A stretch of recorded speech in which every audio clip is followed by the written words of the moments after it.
What's up? What's up? What's up, y'all? We are back again for another week. And Quay, we're gonna hit a milestone. It's episode 20. What do you think? Could you believe we're 20 episodes in? Were you expecting us to get 20 episodes in?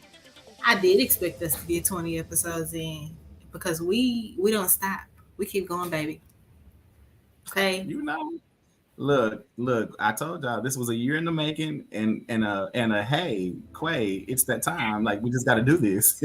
Literally, this show started in about 2 weeks? From the time I said Quay, we need to get on it. Yeah. It was about 2 weeks. I think we turned around in 2 weeks and started episode 1, and we've been rolling since then. So kudos to the duo, okay? Because we are excited to be here. Y'all, we have a great conversation tonight that is going to take place and a lot of great things to talk about. So we're going to get into some of the things. We got a couple of announcements. We got a couple of things. But before we get into it, Quay, you know a question I ain't asked you in a minute?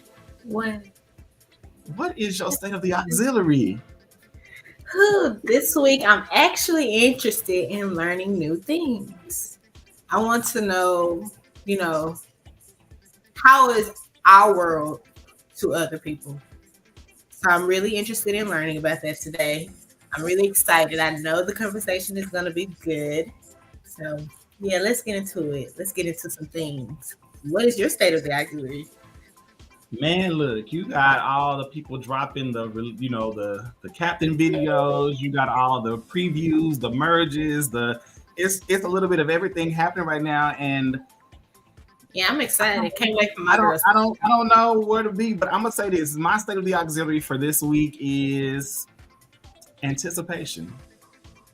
Definitely anticipating. I don't want to build a barrier that they won't cross, and I don't want to have expectations that I don't think will get met. I just want to say, I'm anticipating whatever the teams and all the people are going to give this season. Y'all know I'm a band head to the heart, not just dance, but I'm a true band head. So I'm anticipating band season, okay, band culture. And I don't even know if we really got away from it because it feels like it never stopped, honestly. It didn't stop. Like band went heavy spring and then right into mass band. I feel like we barely got a few weeks from it, but football season is different than any other band season. It's just a different type of thing. And you'll never be able to get that energy in any other place. So I'm excited. Y'all know the first Battle of the Bands is going to happen this coming weekend, right?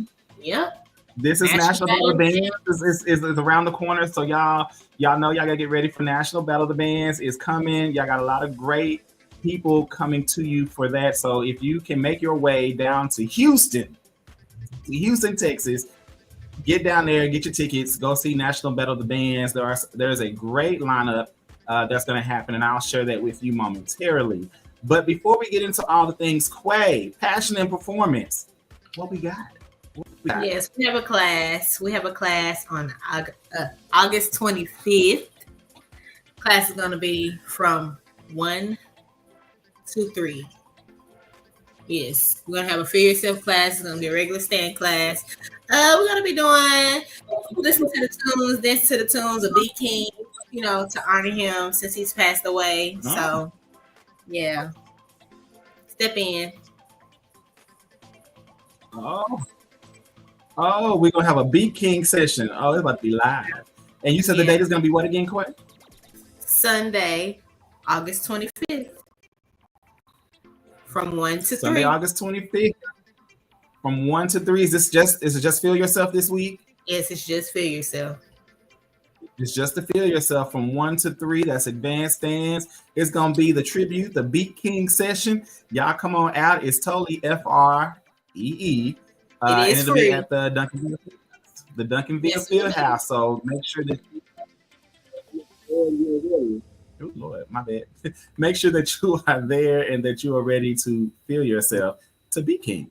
As we say our goodbyes, go give him the B King Gate kept us alive a good while. So this is gonna be good. I grew up on him. Be good. This gonna be a good one, man. I can't believe it, but hey, we don't know our time. All right.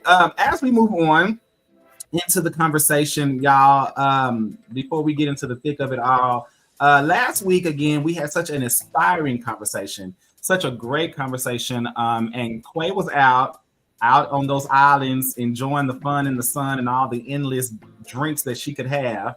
And we had our guest co-host, Miss Hope Crockett, and Hope Crockett really came over and really just gave us a great perspective. She brought over the professional dance girlies, and we had a good conversation about professional dance and just behind the curtain of professional dance and what that looked like, from commercial professional dance to studio or concert professional dance. And well, I mean, she brought in the OG. She brought in Miss G.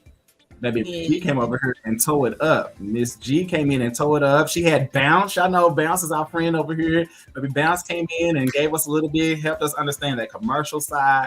So we really, really enjoyed that. And we talked about Hope's new venture, which was called Perspective with Hope.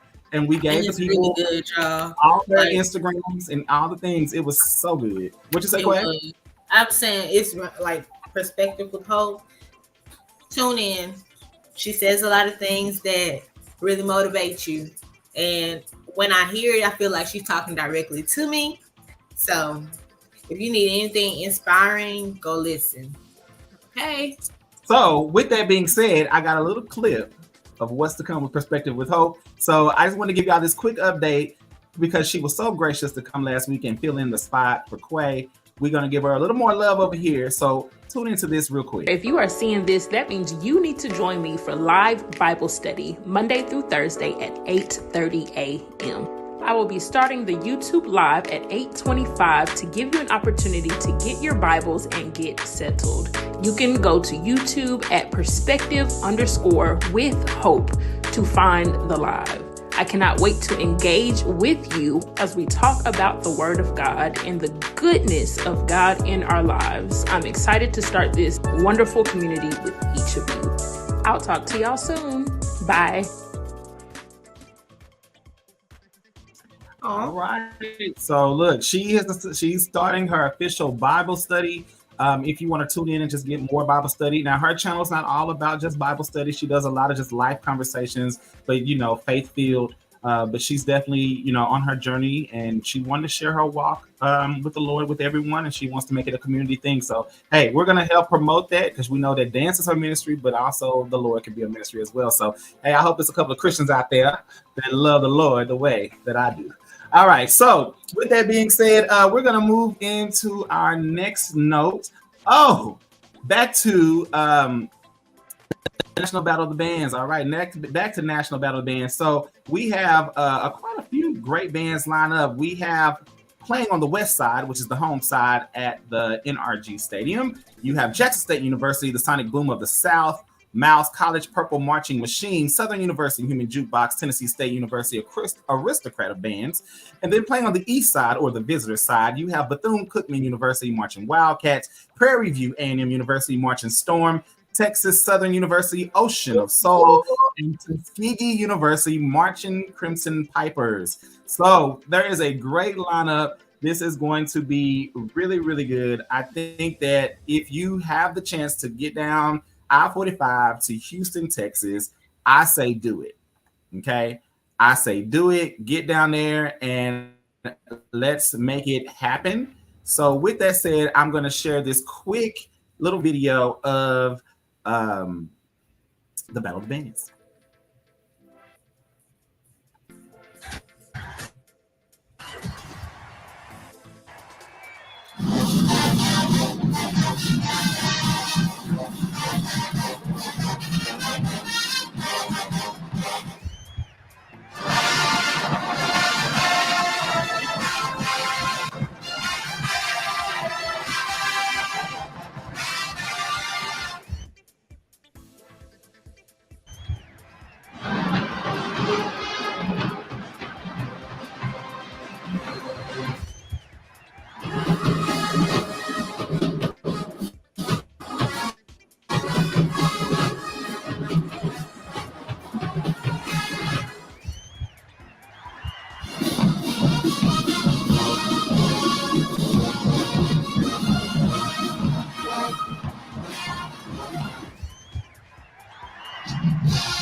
Hey.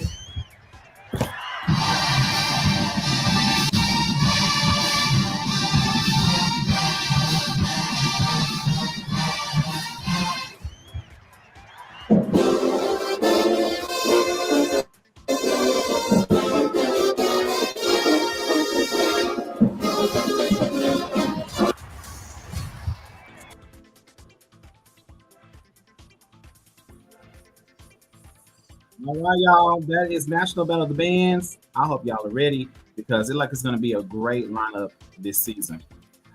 All right, Quay. I could be there. Y'all know what y'all need in y'all lives. I just thought about it. Quay, you know what they need in their lives? What? They need some choreography. Brandon's choreography is back in business. That's right. The award-winning choreographer, Brandon, whose choreography has been filmed on Lifetime's hit TV show, Bring It, is back in business. From stand counts, twirling, color guard, and many, many more things, Brandon is available for you. Oh yes, I'm not only stuck to majorette. I can do dance, liturgical, lyrical, jazz, hip-hop, and many, many more things. I even train drum majors. So, hit the QR code today and book Brandon's choreography.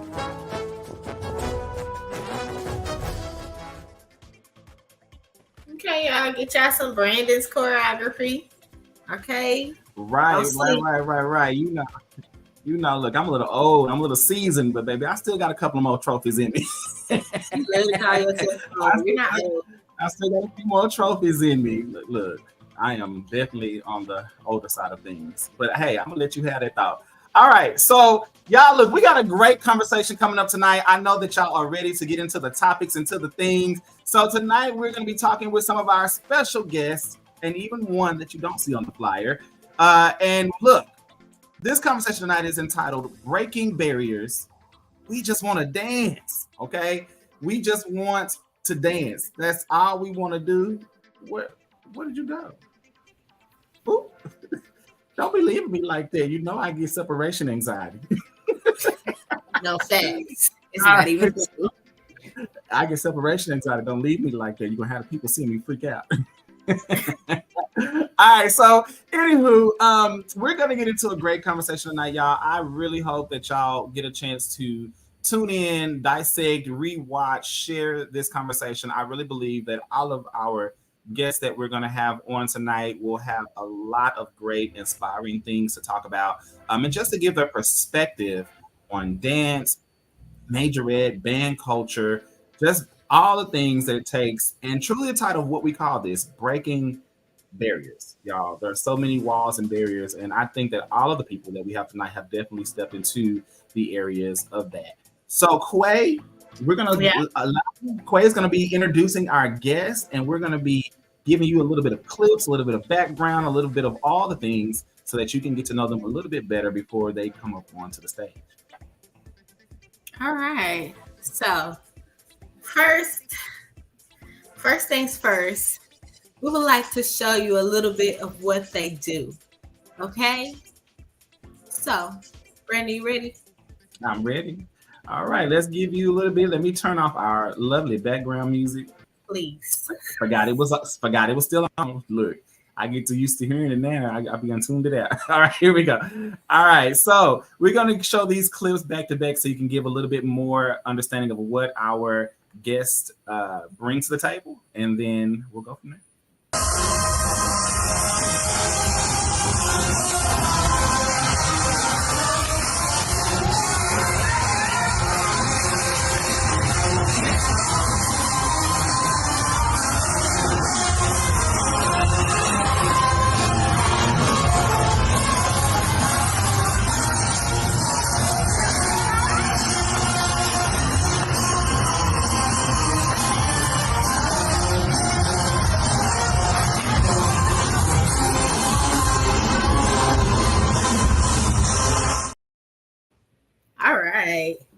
Without further ado, let's go ahead and bring. We have a lot of clips. You only want to show one? Okay, we can show another one.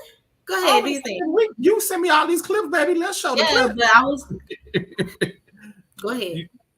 Well, never mind. All right. Well, we'll show one more. Here we go.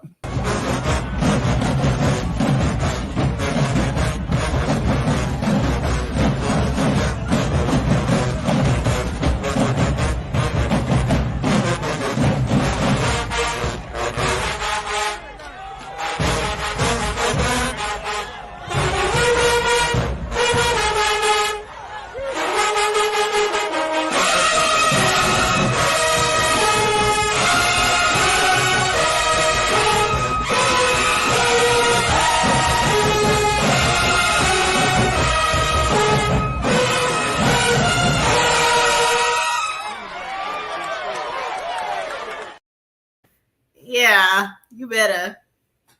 All right. Without any further ado, let's go ahead and bring Mason to the stage. What's up, Mason? Hey, everybody. What's going on? Hey, how y'all doing? How y'all feeling?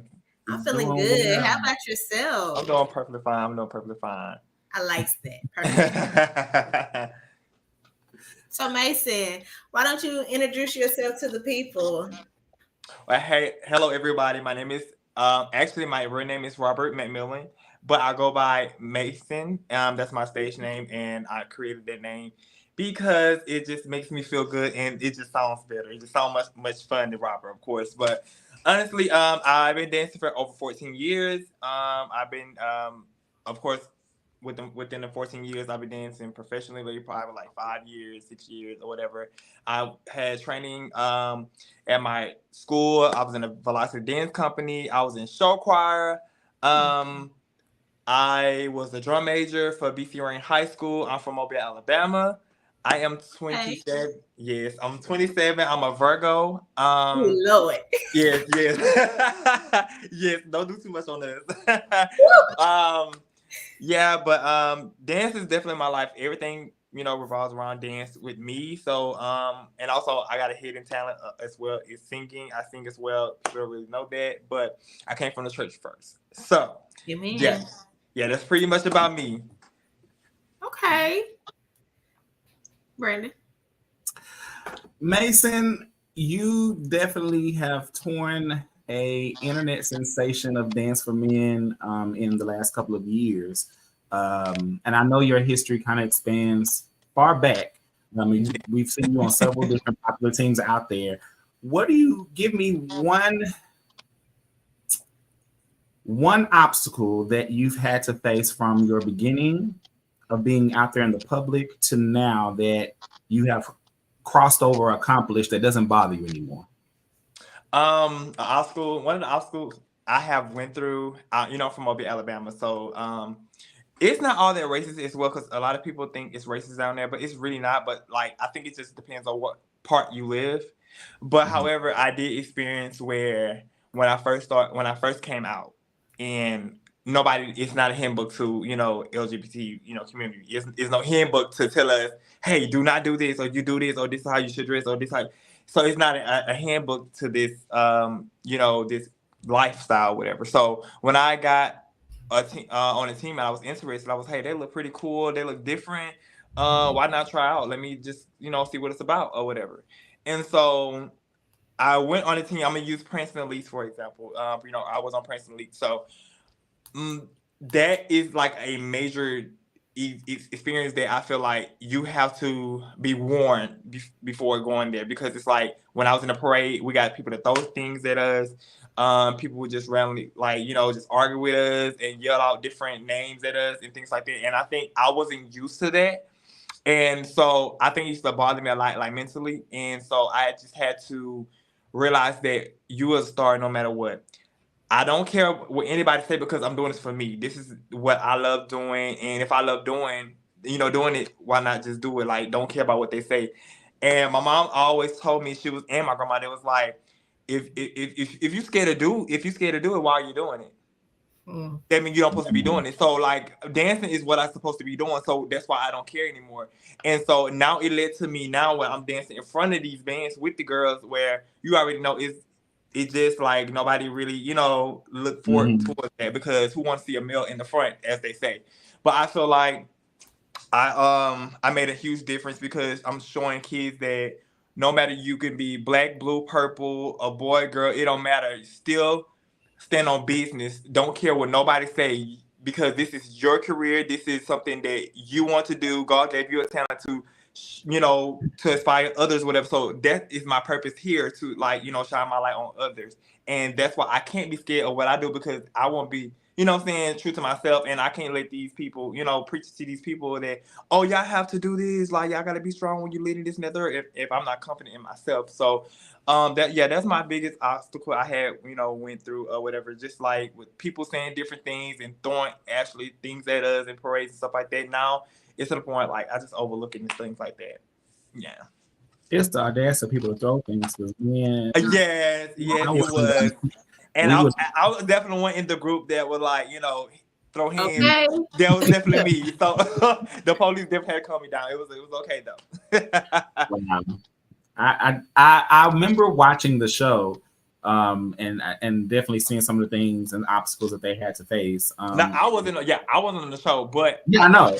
Yeah, okay. I know, but just thinking about the stuff we saw on the show, and then for you to still say that you had to go through those things and some others after the show, and the energy they got, that's crazy to think that people would take that step, just to show that they don't like something that you're doing. That's crazy.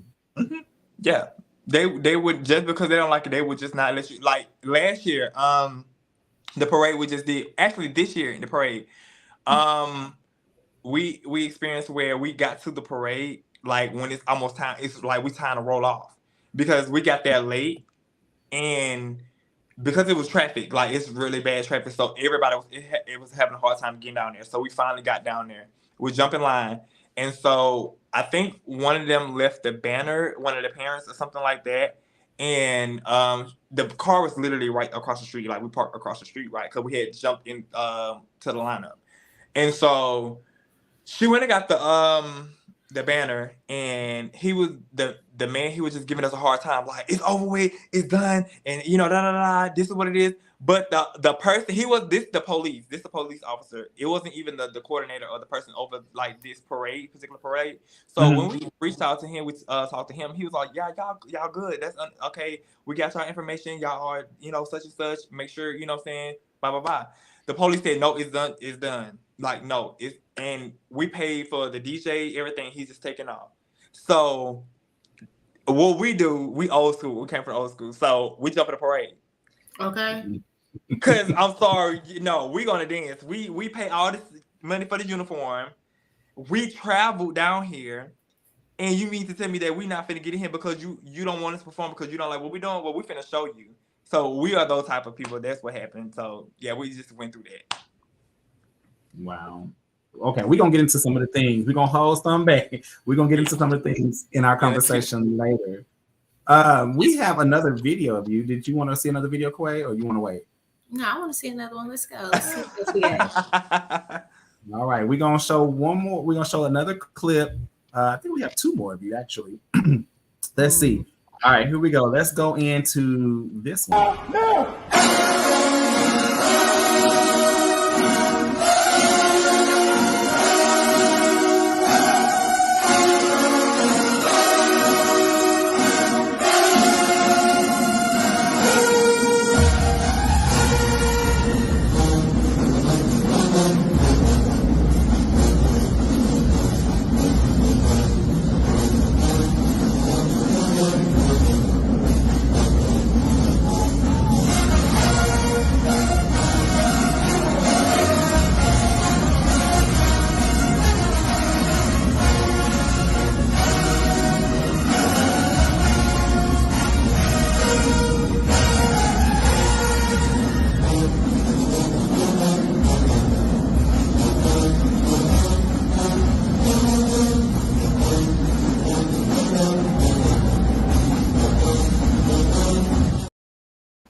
We're gonna hit you with another one real quick. Hold on, let's hit the last one.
Okay. Hey. Them the videos. They're my favorite videos. I can definitely tell you were having fun. So I was. okay. One quick question. Sorry to cut you off. One quick question. Mason, how tall are you? I'm 6'2". We the same height. Oh my God! No, you 6'2"? No. She is not no 6'2". 5'2" maybe, but not no 6'2". My energy is though.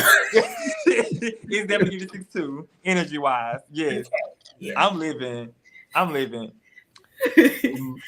yeah, the reason I asked is because in the video you look tall, and I know that you appear to be tall, but 6'2", and to be a dancer and to be moving the way that you move, Okay. not only in those videos, but to see other videos. Listen, let me tell y'all, like, okay, so it's already hard because I'm long. Like when you long, it's just it's heavy. It's all this weight, all this arm. So people don't understand. It's good to look tall, but it's hard too because it's just so many arms and legs. You gotta be controlled, like you know, what I'm saying, the alignments and things like that. So I deal with a lot, and I cramp up real bad.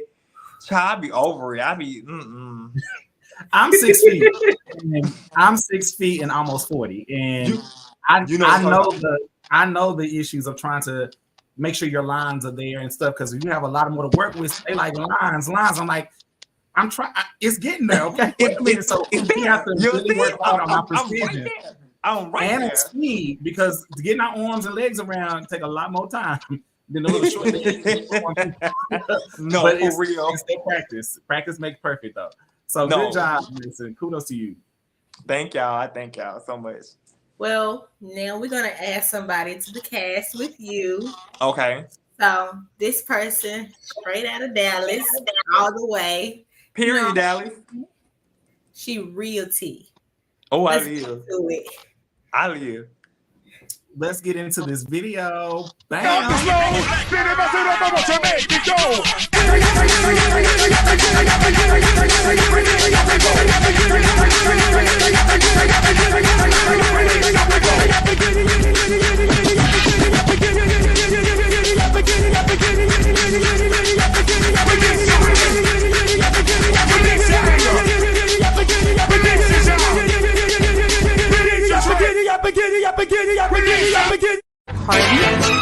Quit.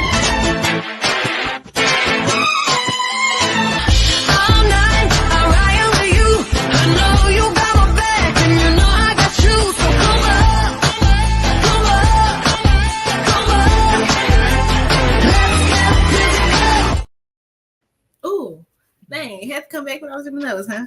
No, I'm in the camera like. But she don't only just dance. Okay. Oh, what else she do? She does a little bit more. So let's go. Let's take it back to where the humble beginnings came from. Hold on. Wait a minute. Let's go, Sue.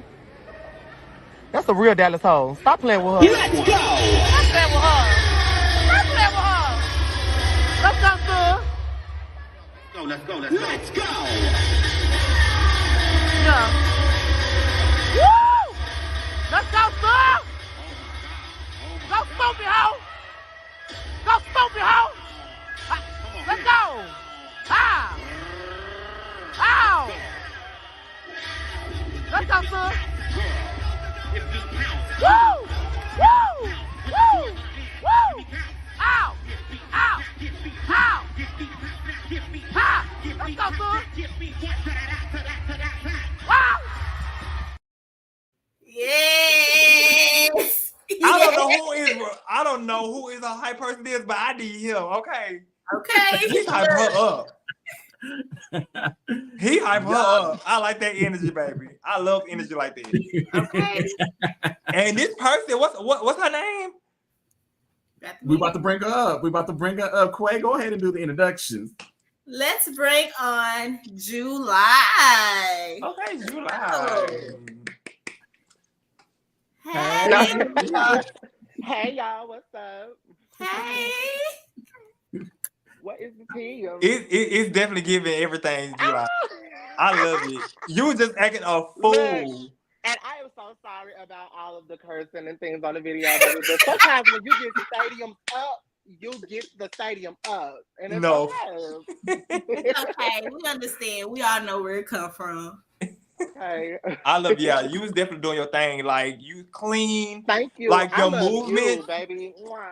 your movements and everything. Like I'm very particular about when people dance and things like that. Like me of seeing a story. I need to see a story when you dance. Like I need to see where you're going with it. Your movements match the music perfectly. Like it was everything they have. Everything fit perfectly. You is a beautiful dancer, talented. Thank you. You as well. Definitely setting standards. Definitely. Thank you. Thank you. And the same for you, baby. Period. Yeah. So July, tell the people a little bit about yourself. We know you well, but let the people out there know who you are. Well, first and foremost, I am the one and only Coach July, the swirl goddess, if you want to say. I pretty much been dancing for about 15 years. I've been coaching for 10. I coach for the Explosive Dance Company, the hit TV Bring It, things of that nature. I also been dancing for Women Hutchins High School. I was a swirl coach and also on the team and setting standards and bringing home the trophies. So just for me being a trans woman and also transitioning, it was a lot. So I definitely set those standards and brought in a lot of respect on my name. Definitely did. Yeah. Standing on business, period. Standing. Yeah. So, what are some obstacles that you faced that you could discuss?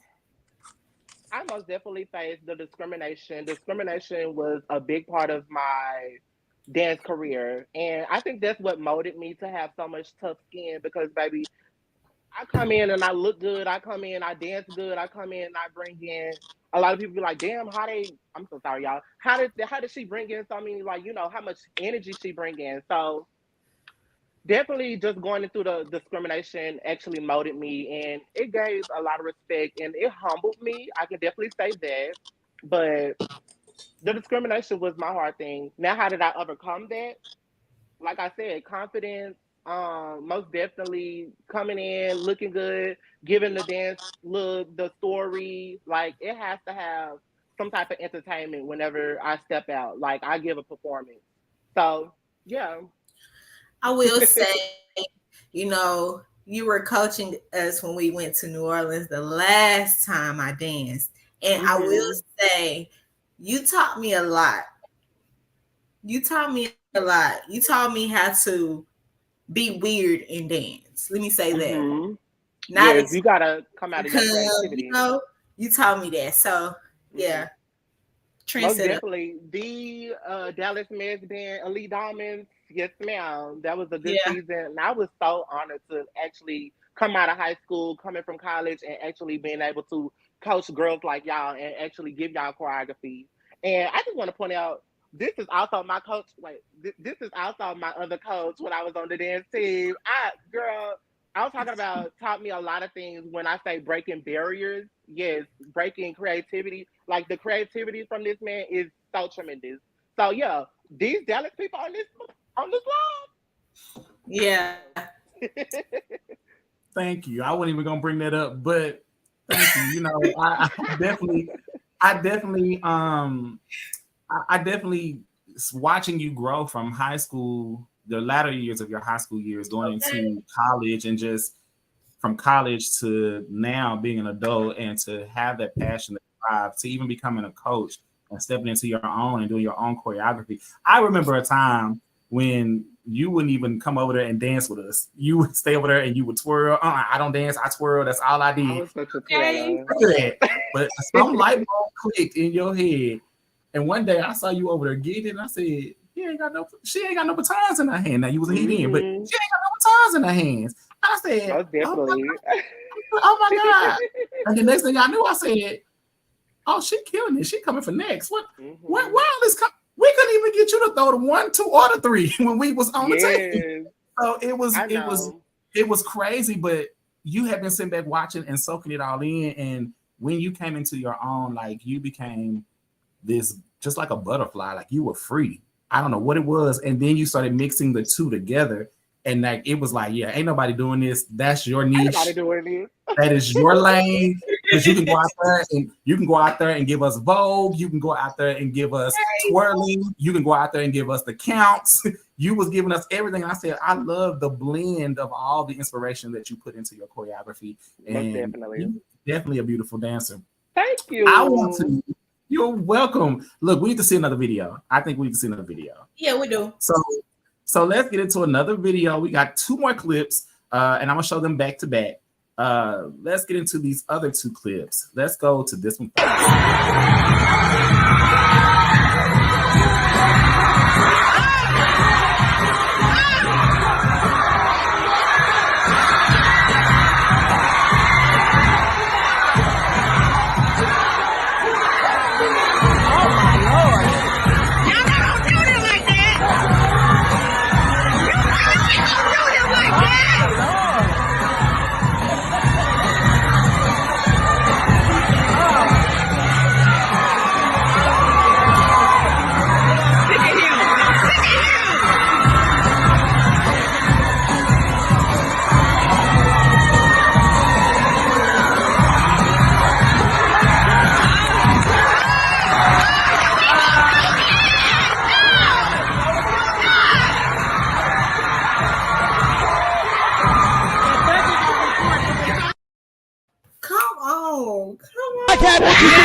Won't you see my Vogue? You're gonna get what you see my Vogue. I am the bitch that I give you some more. You're gonna get what you see my Vogue. You're gonna get what you see my. You're gonna get what you see my. Now you're gonna get what you see. You're gonna get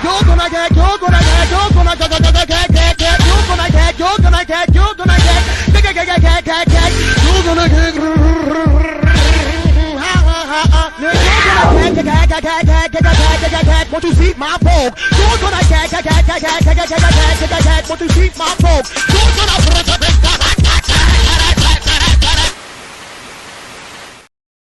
that was Oh, we got one more. It's supposed to dance company. We absolutely love you. Drill master, stair battle. She's twirling swords tonight. Let me get my black ass back a little bit because I see swords and everything. Without further ado, y'all make some noise for the one and only Draylon. Come on, Draylon.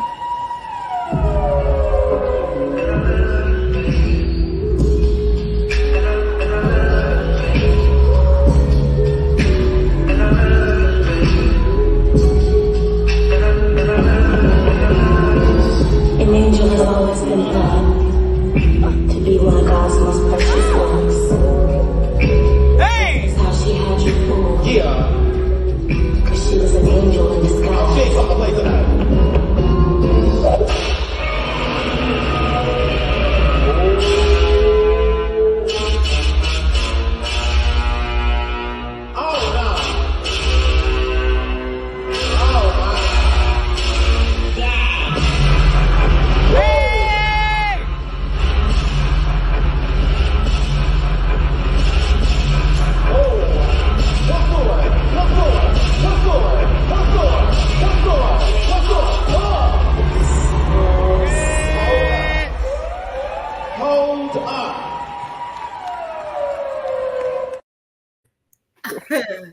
Yes, the energy. Whoo, the energy.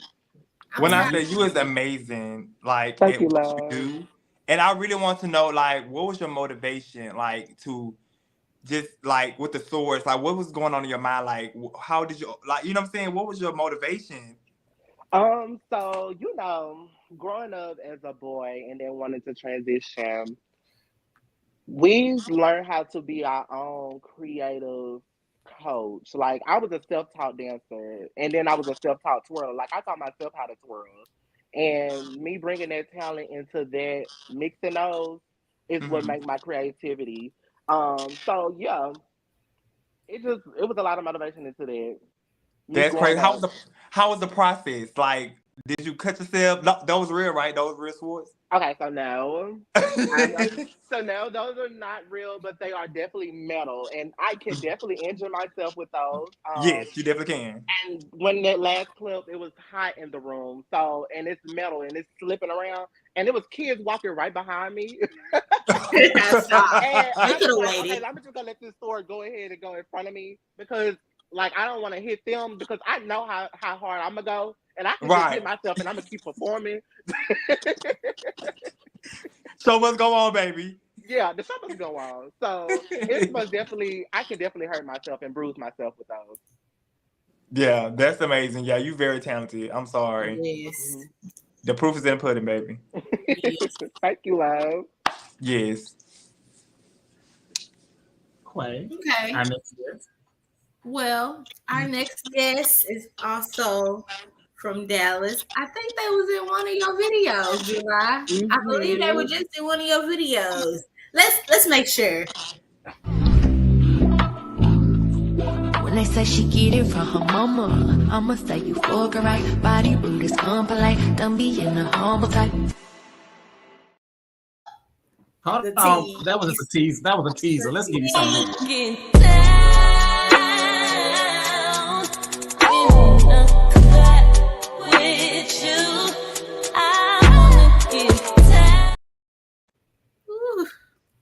He's riding right. But y'all, look, we got our next guest, Quay. Bring him to the stage, Byron.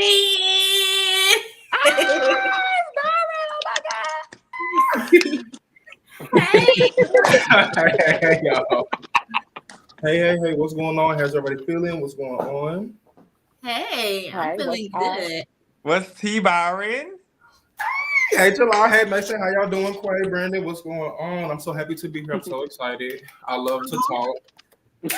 That's good. I like that. Yeah. So go ahead and let the people know who you are. Let them know. All right. So I am Byron, like the movie, in case you ever forget, so you don't. I've been dancing since probably about 16. So I say I kind of started for real in high school. I danced with Dynasty Cheer and Dance, so that was like the professional cheer and hip hop side. That's where it started. And I was just kind of doing that and doing my own little until 2018. I am from Dallas. I'm a Leo and I'm 27. By the way, I'm just started in there. So 2018 is when I started to dance with Explosive and X-Rated for like the collegiate. And I started coaching probably like that next year. And so that's who I've been with since. And I've also coached for the Kimball Troops as well for a couple of years. And coming in, as you see, coming in under July with X-Rated, I had to kind of really, I had to really do my biggest one. I had to try to do my biggest one to make sure I was holding up standards. So that's kind of where my heart has been since. And I just kind of been doing the majorette now. So I'm trying to venture off into, professional dance with hip hop and even heels and concert choreography. So that's just me. My life is just dance. That's all it is. Okay. So, how did you get into dancing? I've really kind of just been dancing for forever. And I know it sounds so cliche, but even from the littlest of like 2 steps from when I was like 3 years old to getting into like the real deal spill stuff, back in my senior year is when I got introduced to Sean Bankhead. And it was his Run the World video, I want to say, was the first video I had ever seen by him. And it was just captivating. I was like, oh, I want to do that. Like, I feel like I can do that. So that's when I kind of started to just get into Dynasty cheering and dancing. My homegirl was like, friend, you can really dance. I think you should join this team. And I'm like, my mama not gonna really go for that. I don't know. But we ended up just going the hip hop route. I was really sneaking and cheering.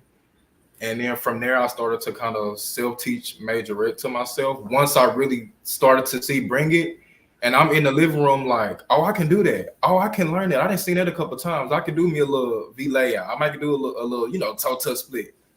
And from there, it just took off. I love the fact that you said V layout. Right. And I'm so tired of hearing that be called a death drop. No, here's a V layout. Look, hey, baby, or people be calling a kip up or pop up. Girl, that's not the name. Can we stick to the name? Y'all know in Black culture, that same move gonna have about 35 different names. One person name it this, and all of a sudden everybody else name it. Right. July, no, baby. Look, we'll call around the world. Oh, that's a windmill. You know, baby, that's an around the world. It's an around the world your whole life. Yeah. Yes. Sure. So, Byron, when I want to ask you a similar question that I asked Mason, what is an obstacle? You kind of gave us a little bit, but give us an obstacle that you faced when you first started that you've been able to overcome now, but that you still see remnants of in your life. I would probably have to say the family aspect of it, like the family portion. Mason, I want to say for one, first off, my mama was a huge fan of Prince and Elise. Like, she knew everybody on the show. She would always be like, oh my God, like she was a huge fan. But for some strange reason, it wasn't like that when it came to me and just cheered, because back then I wasn't doing majorette. So in a sense, I kind of had to go about of hiding it more so. And that was kind of hard because, you know, I was doing it all day, every day. And then when I needed to do performances or when I needed money to, you know, buy a uniform or whatever, and if I wasn't working, I had to get it from her. And she like, well, what uniform? What you know? So that was something challenging that I kind of had to just overcome. I guess as the years went by, my mom actually has come to like 2 or 3 competitions and she loves it. So now it's better, but yes. Now it's better, but back then that was something that was just like a bump in the road, so to speak, because I was gonna dance regardless. But it was seriously, I was gonna dance regardless, but it was just more so kind of thinking, what would she think? That was probably the biggest thing. Wow. Yeah, it's all right though. Like I said, she was a fan of Prince and Elite, so it was just weird. Like I said, I wasn't even doing majorette then. It was literally just cheer, like co-ed cheer at that. It was probably maybe about 4 boys on the team. Mm-hmm. So just like I said, over the years, as I've grown up and been able to express myself to her and like how I really feel about dancing, she's gotten a little bit on it. So that's good. I love that. I feel like Dallas is still trying to grow into that as a whole as well. Yes. Like, it is so hard. It's so so try to be a dance coach out here and it's just us and Dallas. Okay. And I'm okay with that. The most LGBTQ team is explosive, and I'm okay with that. Period. But the talent is there. That's one thing that I love. It's like a love and hate relationship, because even though Dallas is really not on the map like it probably could or should be, the talent is for sure there. Not even just with explosive or like the high school stuff, but even with Emerald Elite. Because up and coming, I love to see stuff like that, because there's just more that y'all are doing for the community. Even with like how July Vogues and the whole Vogue scene. Jay said it's not predominant at all, but there are so many more people that's coming out for it now. That loves to watch it, that loves to do it, or that's asking like, hey, do you do any type of classes, or what do you how you do this, and when can I get what you do? So it's different, but it's definitely different. Okay. Well, let's get into some more of what you do, boo. Yeah, we got 2 more clips for you before we bring on our next guest. So let's get into this next clip. Here we go.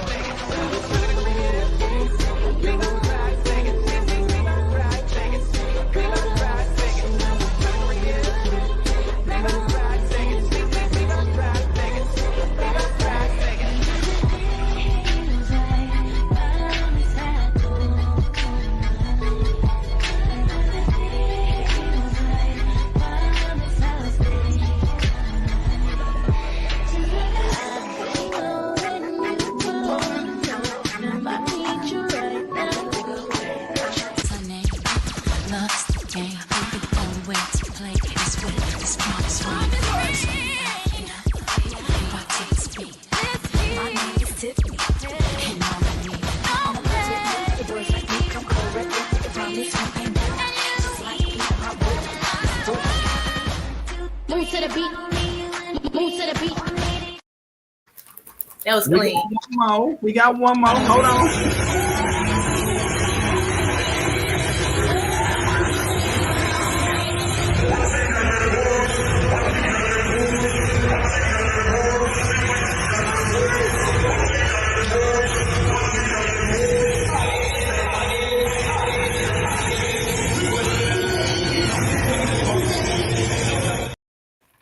Okay.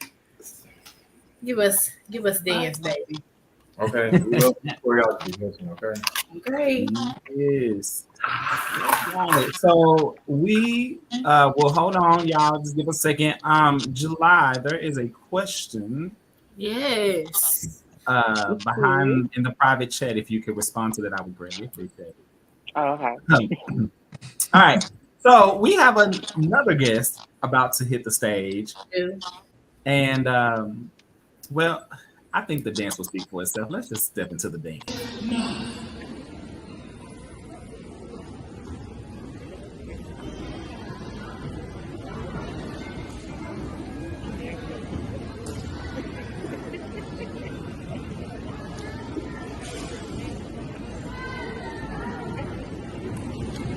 Silent night, holy night, all is gone, all is right. Come on, Lex. Drown young virgin, mother and child, holy infant, so tender and mild, sleep in heavenly peace, sleep in heavenly Yeah. silent night, holy night, shepherds quake at the sight, glory stream from heaven above, heavenly hosts sing hallelujah. Christ the Savior is born.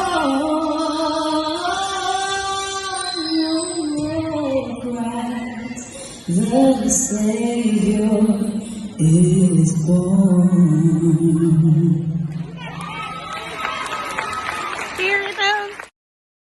Yes. Do we have another one? We do. We have two more. Do you want to save them or you want to go now? We can save them. All right, let's bring Batani to the stage. Woo! Y'all give it up for Hey Batani. y'all, how y'all doing? How you doing? I'm good. Batani. Go ahead. What's up? Go ahead. Batani, welcome to the stage. I'm so glad you could join us tonight. What I wanted to go ahead and say is, even though we know you well, go ahead and give the people some of your background and who you are. Okay, so just to let y'all know, I'm a Dallas native. My name is Hey. Stephen King, but my alter ego, her name is Batani Vixen Banks. So that's kind of like my stage name or my alter ego. I graduated from Prairie View University with a Bachelor's of Music with a minor of Dance and Performing Arts in 2017. So yay. Go PB. Can't wait for that Stay for Classic. I feel like you did that on purpose. I feel like you did all the extra on purpose, but keep going. Of course. We have some TSU people on the line, you know, so I gotta always let people from PB #1. You know, I was the first male dancer for Explosive Dance Company, so I literally got to see a lot of these people grow up. You know, me and Quay, we like right neck and neck right there. So we kind of like grew up and danced together a little bit. You know, Byron was my coach back in the day for a little bit. So, you know, I have a long history in Dallas. at PV, I was in classic dance ensemble. Once I graduated, oh, I can't forget. I'm so sorry. How could I forget? I was a member of the Marching Storm. Oh my God. I forgot to mention that one. Could not forget that. Could Oh, the not forget shade is that. real. The shade Yes, is real. of course. That's my Sarah up there. I am also a member of KK Psi, Phi Me Alpha. Hey. Like the list just goes on and on over here. But for my professional career, like I danced for Dallas Black Dance Theater. I did a season there. I'm also like the associate director of the TMJ School of Dance. I'm a middle school dance teacher. I'm a coach at Explosive. So, girl, I just be doing a lot, you know. Do. Summer band. Just I'm everywhere. Wherever they need me is where I go, girl. Okay. Okay. Um, I want to know the same thing I asked Byron. How did you get into dance? And I would like to say before you say that, I remember you dancing for Explosive at Diva Dance Camp. I think I was in middle school. And I remember you over there, and I was like, who are they? Where did they come from? So go ahead and tell me how you got into dancing and everything. I mean, honestly, it's that Miss Sharkeetha Ramey. Like, she really pulled me out of the community. Like, it was my senior year, and I was twirling at Maceo Smith, but they didn't really want me to twirl, and she kind of like really like made them kind of like got me on the twirling team. But she was also like, you know, baby, like come over to my dance team and dance for me. And so I started dancing. And the funny thing is, like, I had to kind of like hide that from my dad and everything, because you know he wasn't just really open to it. He didn't understand anything about it. So I had to kind of like, the only person who really knew I was dancing at that point in time in my life was my granny. My mama didn't even really know. So my granny like kind of did everything, and I just was dancing with her. Like she pulled me in. I danced for Explosive for like a good year and a half, and then I went off to college, and I just wanted to pursue dancing professionally because I just had to show my pops like I could really do this and make a career out of it. Like it wasn't just something freelancing that I was just doing, you know. Y'all better So, make me tear up over here. so, Vatani, because you've been in a lot of situations where you've had to break barriers and or walked into rooms that were not as welcoming to you, can you give us an example of one of the many obstacles that you've had to face, being LGBTQ, being open, being all the things, you know, being a dancer, whatever that obstacle is, one of the obstacles that you've had to overcome? Because I've seen you walk into so many rooms and be a member of something that wasn't an easy door for you to walk into. No, it was definitely not. Being translucent with myself was kind of like my biggest obstacle. Like I had to know who I was and what I stood for, who I am, and the things that I was willing to put up with. Like when it came down to like my fraternities and things, like I was openly gay in college, and it was hard to get on those fraternities. Like I had to like really like change my demeanor.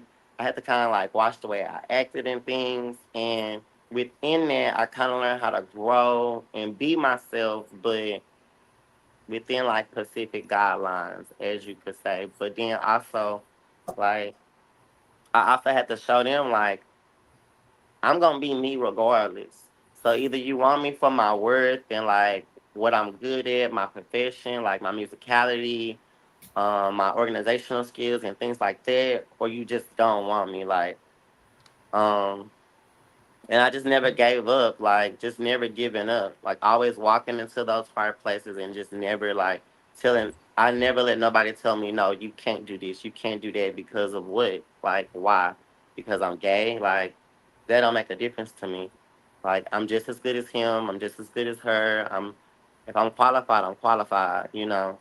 And when it comes to dance, like I had to be true to myself because when I walked into a lot of scenes in college and as I was developing, like they always wanted me to display this masculine role that I just, to me, was a little awkward at certain times. but I learned what they wanted me to learn and adapted to it. But then I also developed a way of being me at the same time. So it's really hard. I'm not saying like code switching, but just knowing who to be, when to be it, but always being me at the same time. Like, um, I freely like walk into companies now, like long hair, don't care, nails are down, because I'm comfortable with me. And once I got comfortable with me, it's no space I can't walk into. I love that. Look, before we get too deep into the conversation, because we're about to begin and to get into the things, let's go ahead and watch these other two clips, and then we'll start our panel discussion and really allow y'all to feed into all the things. All right, here we go. Next clip.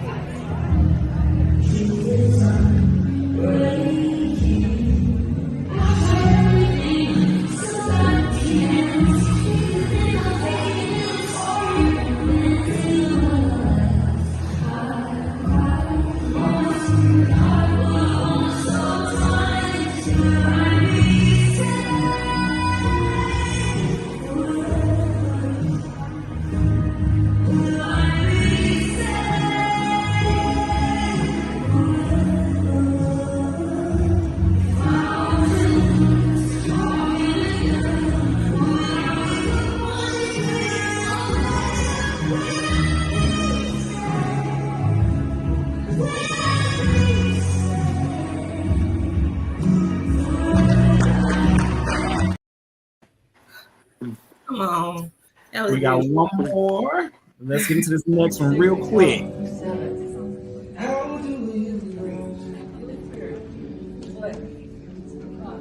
If you've done everything right, every second really counts.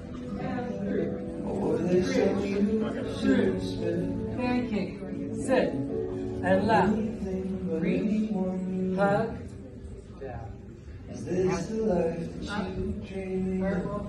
The more you mind, the other light just slowing down. So don't waste the time you have waiting for time to pass. It's only a lifetime, it's only a while. It's not worth the anger we felt as a child. Don't waste the time you have waiting for time. All right, look, y'all getting the comments. The comments is on. Even Instagram is over there doing what Instagram do. Y'all, can I side note that first video though? Go ahead. I have got to side note that first video, y'all.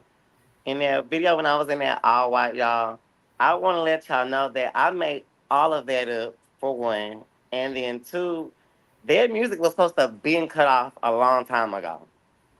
Like, the second half of that video, I have no idea how I made that up. I really do not. Because, like, Sharkeeta told me I was only doing, like, 30 seconds of the song. And the DJ didn't get that note, I guess, so he just kept playing. So if you notice in the video, the lady with the white, she gets up and walks over to the DJ to let him know that, oh, you got to cut the song. Look, we didn't even know that. We did not. She said, psych. She got a good performance out of me, and I had to perform my butt off. I was just okay, I don't know what to do at this point, but I feel a big climax coming up, so I guess I need a big jump. So here I come. Ooh, big jump. Boom. Now I hope that he gets this note because I'm looking at him like, cut this music off, please.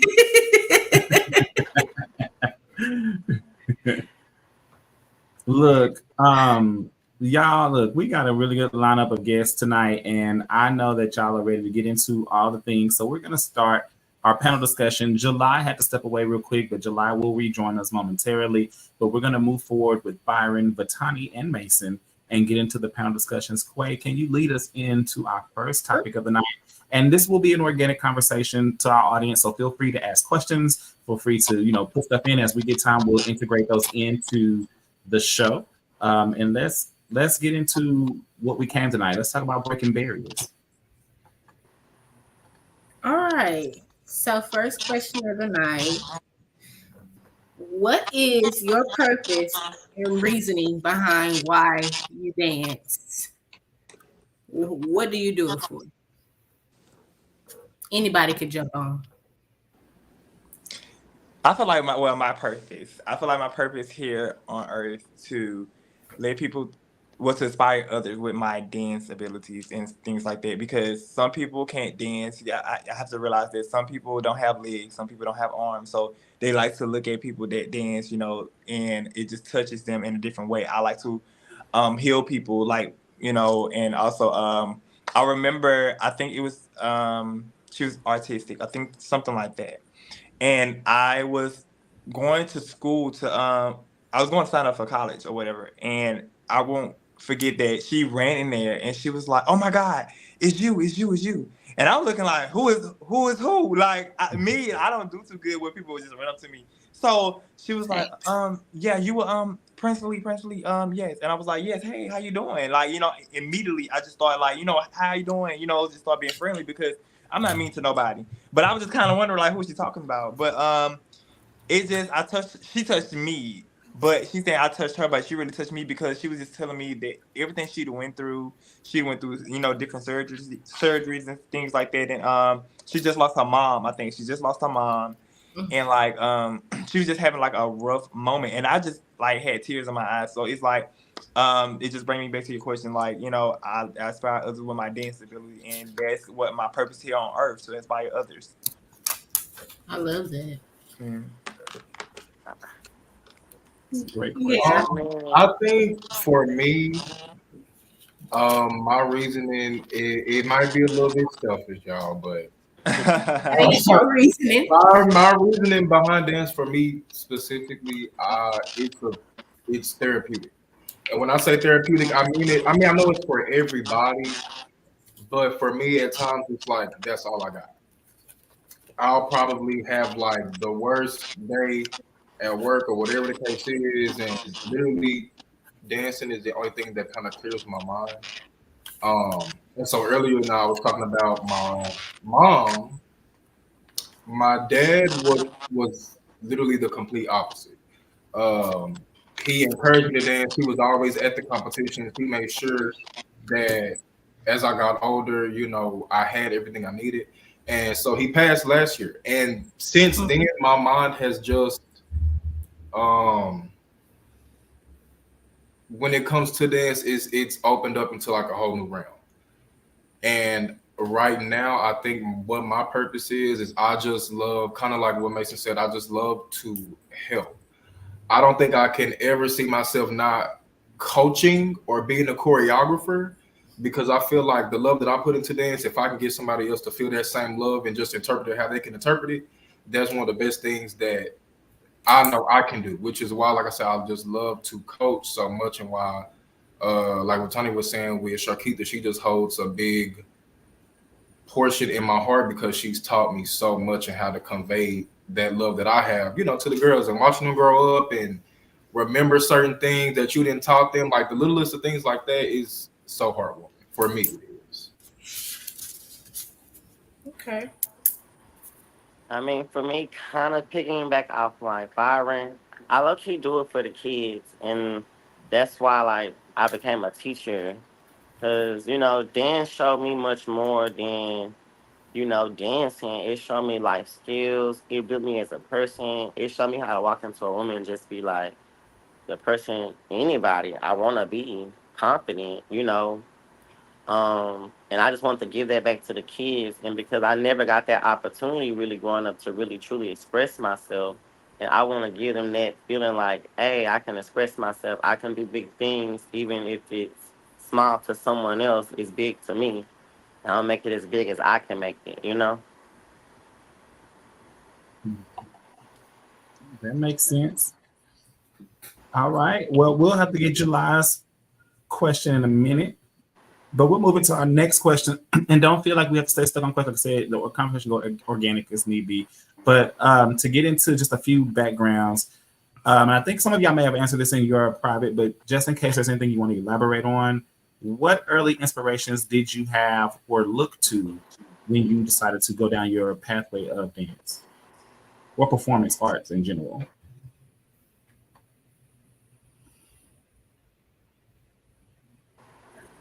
I would say for me, my hip hop was definitely Sean Bankhead. That's who got me into hip hop, real strong, real strong, real strong. And I will say for Majorette, Asia Martin, 2015 Stingettes, 2014, y'all, that is probably, I remember going to my best friend's house and watching it on YouTube, and I'm like, who is this? Okay. Where is this at? What is this? What? And that was, even though I had watched Bring It, I really was uncultured to the HBCU aspect of it. And when I seen Asia, I think the first video I ever seen was, oh, what is it? I want to say, I can't even remember which one it is. But it was when they were doing one by ones and they came out together. It was from one of the basketball games. And since then, I was like, oh yeah, whoever that is, that's who I want to be. And that's what started it. We love some Asia. I love. Okay, especially I understand because when she came out on that dance, excuse my language, when she did leg shaking, that's what drew me. Wait, was that basketball season? I don't know if that's. No, it was in the football season. Okay. She did that. I don't know. I just thought that she was just like captivating. Yes. It's better this way. That's what it is. It's better this way. And girl. Okay. All right.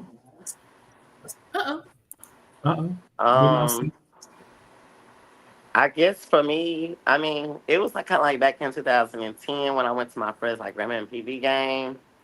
And I think the motion captain at the time was Germany, I believe. And she came to that combo and she shut it down, honey. I ain't gonna lie.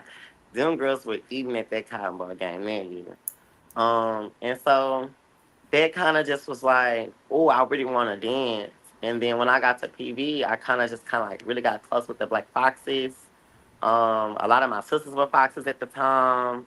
Like, I can name off so many, but it's just like, I've just seen so much like transition from Shirai era all the way up to this Sean area. So just seeing that and like as the Foxes transition in dance, I low-key was transitioning in dance as well. So it just kind of really inspired me like HBCU wise and He was so inspired by the. I just got to put it out. Yes, Miss Germany inspired me. She got me bucking down with that motion blue. Yeah, don't play with I'm a Texas girl through and through. Cool. Is I back on? Yeah, you're back on. You back on. Okay, I don't know what happened, y'all. I don't know what happened. No worries. Did you get to say inspired you or your inspirations that you look to? Okay, yeah, I was finna go, but I ended up swiping something and it just logged off. Oh my gosh, crazy. Okay, so I definitely want to say who inspired me to, I guess, just dance, not just major rate or anything like that, just dance. It's of course Beyonce. Like, yeah, Beyonce. Like, Ego was my first video I learned. Like, and I studied that video like forever, and I just knew from then, like I was like, you know what, I like this choreography, I like how it makes me feel because it's so cunt. And then she had like a dancer with her, I think his name Jonte or something like that. The way he moved, like I don't know what go on in his head, like how he feel, like I don't know how he feel, but I like it, and it makes me feel cunt and puss whenever I dance and things like that. And I feel like, with me, it's just like it'd be different feelings when I dance. I feel different ways. However the music make me feel, I go with that music. And I've been in bands, so it's like I know different melodies and the backbeats and the upbeat and things like that. So it's like my body be just craving for different parts of the beat. So it's just like, my hands, my fingertips want to do this while my head do this. Like, I love playing with the beats, and that's what I feel like Jonte taught me while me looking at him. And for Majorette, I feel like, of course, I'm a J-Set at heart. I love J-Set. and I'm gonna say twins. I saw the twins, Shankita. I mean not Shankita, but Charlotte. Charlotte, they was like my girls for Jay said, but dolls, what I got into, and it was Kayla Pickman and Danielle Stamper. Kayla Pickman and Danielle Stamper. That's who I got into, and they led me to do majorette and be inspired and to keep on like doing it because I feel like that was like an element of like jazz and all these things like the field show and the creativity they had. It was like real dancing to me, and I mean don't get me wrong, the other school they dance, I love their style, but dolls have something unique about them that is like I love. It's like I crave, and it's like the material they have is very very creative and out the way that nobody thinks to do. So yeah, that's who inspired me to do majorette. Okay, I love it. Yeah.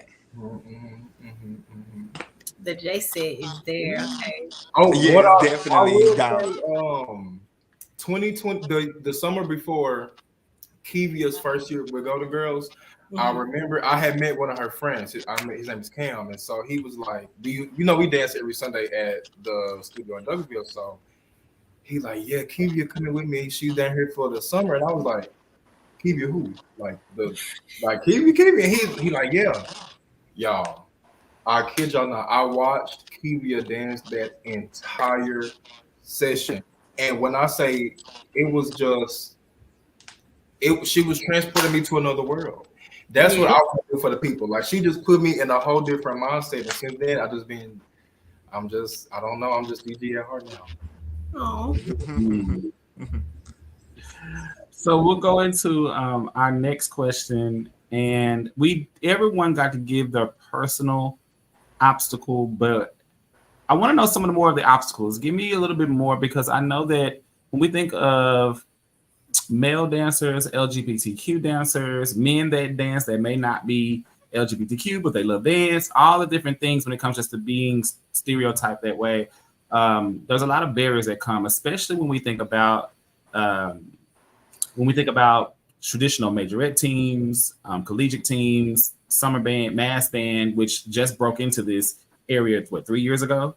So I mean, we're talking about a lot of change. So what are some of the other barriers that we could talk about generically, maybe not specific to you, just other barriers you've seen or come across that may have become obstacles that we've had to face, and things that people may not think about? Because I know when you talk about people throwing stuff at you, that hit me hard. Okay. I was ready to fight for you. Okay. So if y'all ready. Yes, she said, showing my age, but I got hooked on HBCU dance watching the OG Black Foxes, Regina Tucker and Karen O'Neill, JSU's Iris Wesley, and the current Dancing Dolls coach. I remember watching them on the VCR in the band room. I'm still in awe when I watch them train others now. Oh, yeah. Yeah. A lot of OGs. All right. So anyway, obstacles, general obstacles that male and or LGBTQIA plus members may face in the dance community, whether it be majorette, studio, any form. Anything. I mean, for majorette, honestly, not really having like teams to really be a part of. Now in today's like day, there are a lot of teams, a lot more male teams. But back when I was dancing, like it really wasn't too many male teams out there. Like, yeah, we were getting together at our homes, or like we might kiki at the club or whatever, but it was never like no really like teams like there are now. Like we never got to have our own like outlet, like, oh, this is a male majorette team back then, so and then because even when I was in college, like I had a passion for dance so much, y'all. I used to dance on the field at practice. Like, I used to be learning the Fox routine. I'm supposed to be on the 50-yard line or on the 45, running drills and stuff, but I'm out here learning the Fox routine, like, ooh, yes, left, kick, down, and I'm over here doing other stuff. And Dr. Zach came to me one day, it was like, Mr. King, I love your passion for dance, but I can't have no male like Fox. And I was like, okay, cool, but and it's just like, where do we go professionally from here? Like as dancers, as male gay dancers, like, like where for us majorette wise can we do, or what can we do to be professional dancers? Like, that's the obstacle that we face like every day. Like, I think that's literally like the biggest obstacle I can probably say. Is literally just that. It's so much talent out here. Of course, for the LGBTQIA and then for men in general, it's so much talent, but of course it's a stigma.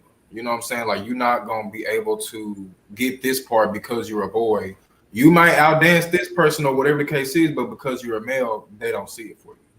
And it's not just in majorette, it's just the dance community in general. I've been turned down for a couple of auditions because I wasn't masculine enough.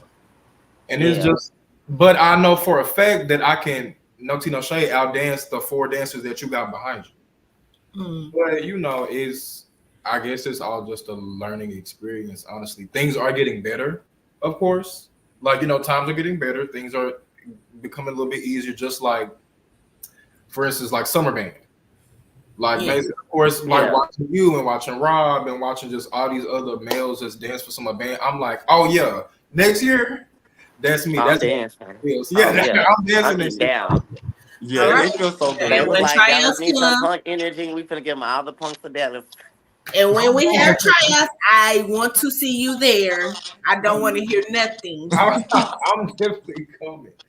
Okay. So Go ahead, man. Go ahead. Okay, so I think another thing is for me is that I think the public, like, I think they just try to put so many labels on us as well.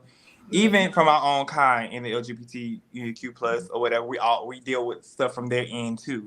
You know, we could be our own critics as well. So I feel like they be trying to like down us, play or whatever. Well, I'm queer and I would never do stuff like that. I would never wear this. I would never do this. But how, as a community, we would never grow because it's like you have people like this. I'm sorry, I'm gonna cut. Okay. But you got people like, you know, like y'all in this community and like you talking bad and talking down because about what you don't do or what you're not confident in doing, and you trying to bring down the next person, and boom, the straight people, the gays, and then you got, you know, whatever you got going on, like it's just never going to get any better. So I feel like at this point, what do y'all want? I had got a comment that was on my post, and he was like, I'm queer and I just want to, I never understand why people do this or whatever. Like, what's your reason, this and that, third? Why he just can't wear something like more masculine, anything like that? And I told him, I was like, you know what? I just really want you to ask yourself, like, you know, if you want to be who you are, why should I live up to your standard? Like, why should I have to wear what you want me to wear? That's not me being freely and comfortable, like for myself, you know. Also, like, they're gonna talk about me if I'm wearing a football jersey, football pants, and I still dance like a dance girl. They still gonna label me as gay. They still gonna talk about me. They still gonna be like put me in this category. So why not do it? Why not dress like this in the uniform? Why not should I wear this or whatever? They still gonna say something regardless. Like, I'm not living for y'all. I'm living for myself. So that's why I be trying to get them to understand. Like, it's just so those like the big obstacles. Like, I think that I just like overcame. I had to realize that I'm comfortable with myself. I don't care who got something to say. That's just been me, and I feel like that's why a lot of people love me too, because I dance. I look like when I dance, I'm having fun, and that because I am like you don't have to not wear, you know, what somebody told you. Oh, you can't wear this, or you can't do this because you're a boy. You can't make this team because you're too masculine. Okay, I'm finna make you eat all your words up. They say that boy will never be on teams, and look what happened. Okay, I made history. So I have a question. How does it feel? Like, how did that feel being able to dance with a band and be a part of a team with opposite sex? Like, how did that feel? I want to know. Honestly, let me tell you, it's crazy. Let me say what's crazy is that I appreciate me without the dancing with the band. Like, before I'm dancing with the band. Mm-hmm. Simply for a fact, because I cherish the moments, because I always wanted to like dance for the band. I was being a band my whole life, so there's nothing new for me. I already know how the sound is sounding. I know all this thing, but my feeling came from is like, wow, I'm here with this squad, like these people I can call my teammates, like, you know what I'm saying, and I'm being a leader of this group, and they have to, like, you know what I'm saying, go based off me and my energy, and I have to like train them and get them together, and like I have to learn all these different personalities. So I was more interested in that. Like, it was just like so much going on with different females and males, and I'm like, you know, I think that was just a lot on me because like I never been a captain. I always wanted to be in the bag. Like I always was a tail because it's just when you're tall, you always in the bag. So I feel like that was like a different experience for me when I with that band, and I'm definitely grateful, and I definitely thank God because it was nothing but God. And also like I have to give myself a pat on the back too because like it was me. Like like sometimes we forget about ourselves, but we did it. So it's not being cocky or anything like that. Pat yourself on the back. We did it. Like this is what it is. So yeah, that's how I feel about it. Okay. I'm here for it. Okay.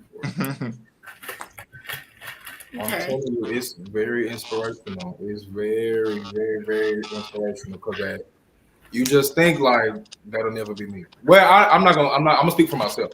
Even though I was with Explosive and I've coached for high schools and things like that, I think that's definitely like top 3 things that I want to do. I want to dance with a band like that. I think it's just such a surreal experience to just be able to be a part of it. So yeah. Yeah. That's why I asked, because I'm not gonna lie, I never danced in front of a real like a band that can make your heart pump when you like in front of them, like until I got to college. And so like when I did experience it, I don't know, it was like nothing. I listen to music regularly, but band music beats, regularly to me. I would dance to band before I dance to a regular song because it just makes it feel different. It's like we dance because we're passionate, right? And you can feel them playing like they love it. So it makes you want to dance like that. So that's why I asked. It's the same thing for me too as well, I swear, because it's like being the first time like I got into band, like or the first time like I experienced like being in the band room, I cried. Literally I cried because it's like I'm passionate about dancing, and when I look at people dance, I can easily cry because I can see the emotions that you're feeling, and it's just what I'm saying. But the music wise, like me, like I'm hearing this trombone, I'm hearing this like this horn. It's a different feeling, and I'm like, bro, like you is playing that horn, like you is playing like that music. Oh, for real. I love it. I love it. Like, yeah, y'all know the video of. It's a video of a dude. He always plays the saxophone, and not a saxophone, trombone, and it's Black and Blues. He always plays that. And I'm talking about. I don't know. I don't know. I don't think I do. The video of the dude, he plays the trombone, and it's like, what is it called when you're a fanfare? And okay. Blues. And he plays that part. Like when he plays that, it's like I feel that when he plays it. Every time I come across the post, I put it on. I repost it because it's like I feel it.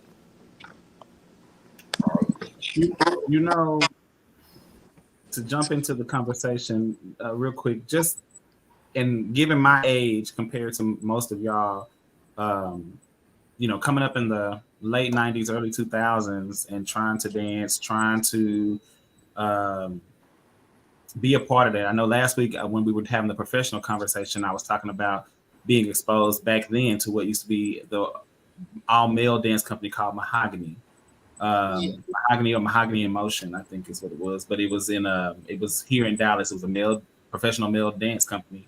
And how, that exposed me to a different style of dance that I had never thought about at the time because I was a straight musician. I was straight bandhead.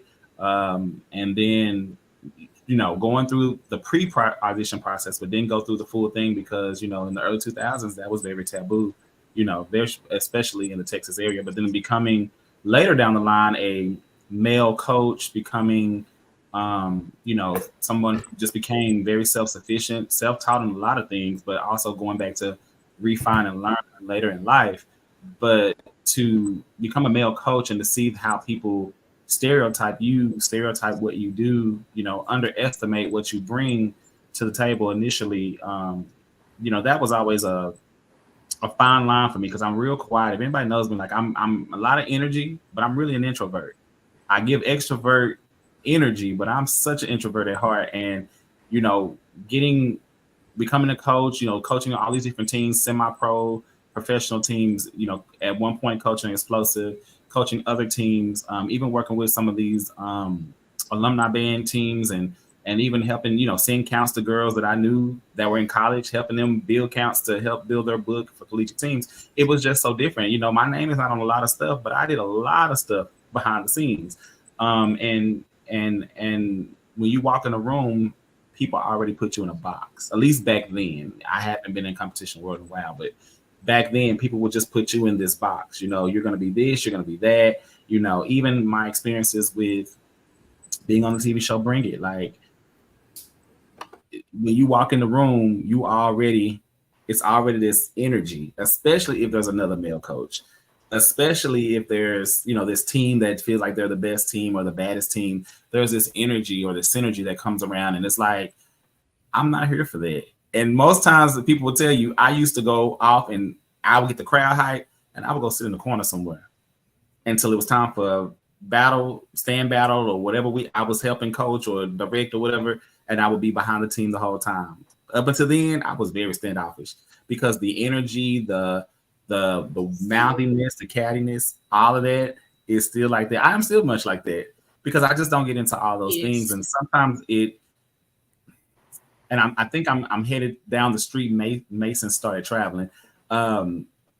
Sometimes, the community, the LGBTQIA community definitely can almost leave a bad taste in your mouth. And I'm being as transparent but nice as possible.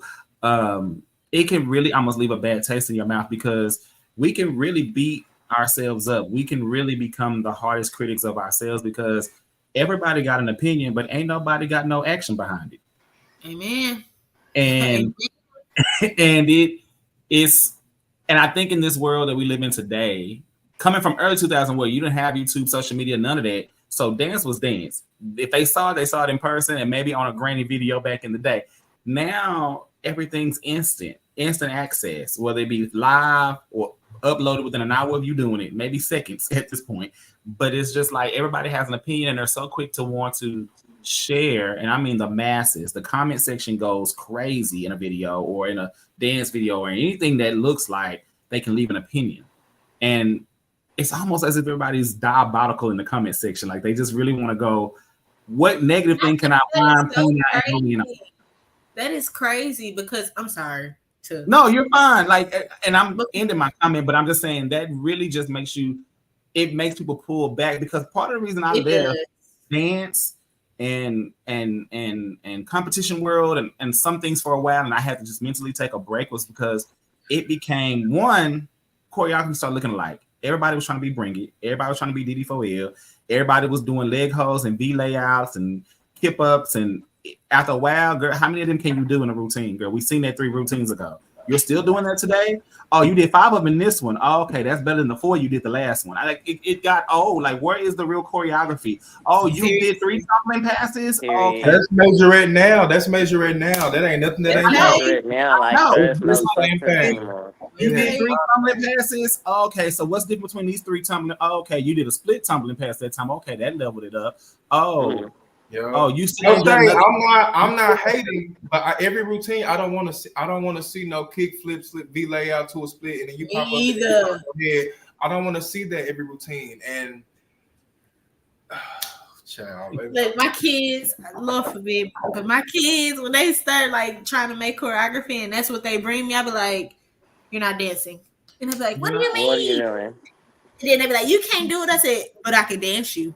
Like you I can't do it, but I'm gonna dance you. Yeah. Okay, it's like you have to understand that is not choreography. That is tricks. That is stunts. One of the things, and I'm gonna be quiet so y'all can chime in. But one of the things that I really prided myself on many of my teams, but mainly when I was with the team 3D, Dallas and Divas, when I coached them for the few years I coached them, one thing we really held our pride on in that team. One thing we held our pride on in that team was we didn't have to out-trick you to win. We came up with choreography. And if you look at any of the videos, and again, anybody that we used to compete against during that time frame, the choreography was eating everybody. You cannot trick us all day. Okay, you got 5, 10 girls that can tumble. Okay, that's great. I may have one, but guess what? The choreography, the description of what we're gonna do, that the way we're gonna bring this energy in here. And the sad part is, especially when it came to battle stands, I mean, we did a lot, but when I think of just stands, because that's where a lot of people's energy go. I used to win for years. I was winning with 4 girls. 4 girls on stand battle against teams of 20, 40, 30, whatever the case was, because y'all's choreography got repetitive. Every time we stepped on the floor, we came with a different theme, a different look, and we didn't repeat choreography every competition. So you never knew what we was coming out the box with. Because y'all done came with the same stand battle routine 3,000 times. We done came with a new stand routine this time. We had a book. If we threw them last show, we're not gonna throw them this show. We would throw them only if we needed to pull out the ground. But other than that, we're not gonna throw it. And 9 times out of 10, we didn't practice it for that particular competition because it doesn't make sense. So when I think of all the obstacles, to get back to my point, and I'm done. now, because I went down a rabbit hole, but now you see so many people that just really have so much to say. And I was just telling Quay this yesterday. Sometimes it's hard to even watch because we watch all the different band videos. I love to watch them by myself, but it's hard to watch reaction videos sometimes. It's hard to watch people critique things sometimes because I love to hear what other people think. I love to get other people's feedback, but sometimes to me, everything comes off so negative. Yeah, it's like, and I know that it may not be that way, but to me, I read it as negative, and that may not be what the energy is. But to me, it's open the door. I'm sorry, I don't mean to open the door. I'm just saying it comes off as negative. Yeah, I hear you. Okay, good. Yeah, open the door. It's okay. Open the door. How do y'all feel about people like you spoke on so much? Individuals critiquing and giving their criticism on HBCU dancers, collegiate teams, like anybody when they comment, like we said, they find it in their right to make a negative comment before they even choose to be like. How do y'all feel about that? And how do you think it makes us feel? To me, it's got to be much more than this a team I like and it's a team I don't like. Like sometimes people they say comment. Can't hear. Y'all can hear me? I hear you. Oh, okay. I'm sorry. But like a lot of times people make comments, it be based off of, oh, I like this style, but I don't really like that style. Or do you don't like it because you don't do that style, or what is it? And then also like give a real critique, girl. Like you couldn't have not liked the whole thing. Like don't just down girls. Tell them where they did good. Tell them their good moments. Tell them their fire moments. But also, tell them what they could at least work on. I think a lot of times people they forget that a critique got a good and a bad in it. It's not just your opinion, because like your opinion gotta be based off the facts. If you're gonna have an opinion. And then back that up with your credentials. Because if you don't got the credentials, then you shouldn't be giving an opinion. Now, if you want to give us a critique and say, hey, I like this part of what y'all did, but I really didn't like this part, then that's different. People can, like, take that differently versus you just saying, oh, well, I don't really like this team.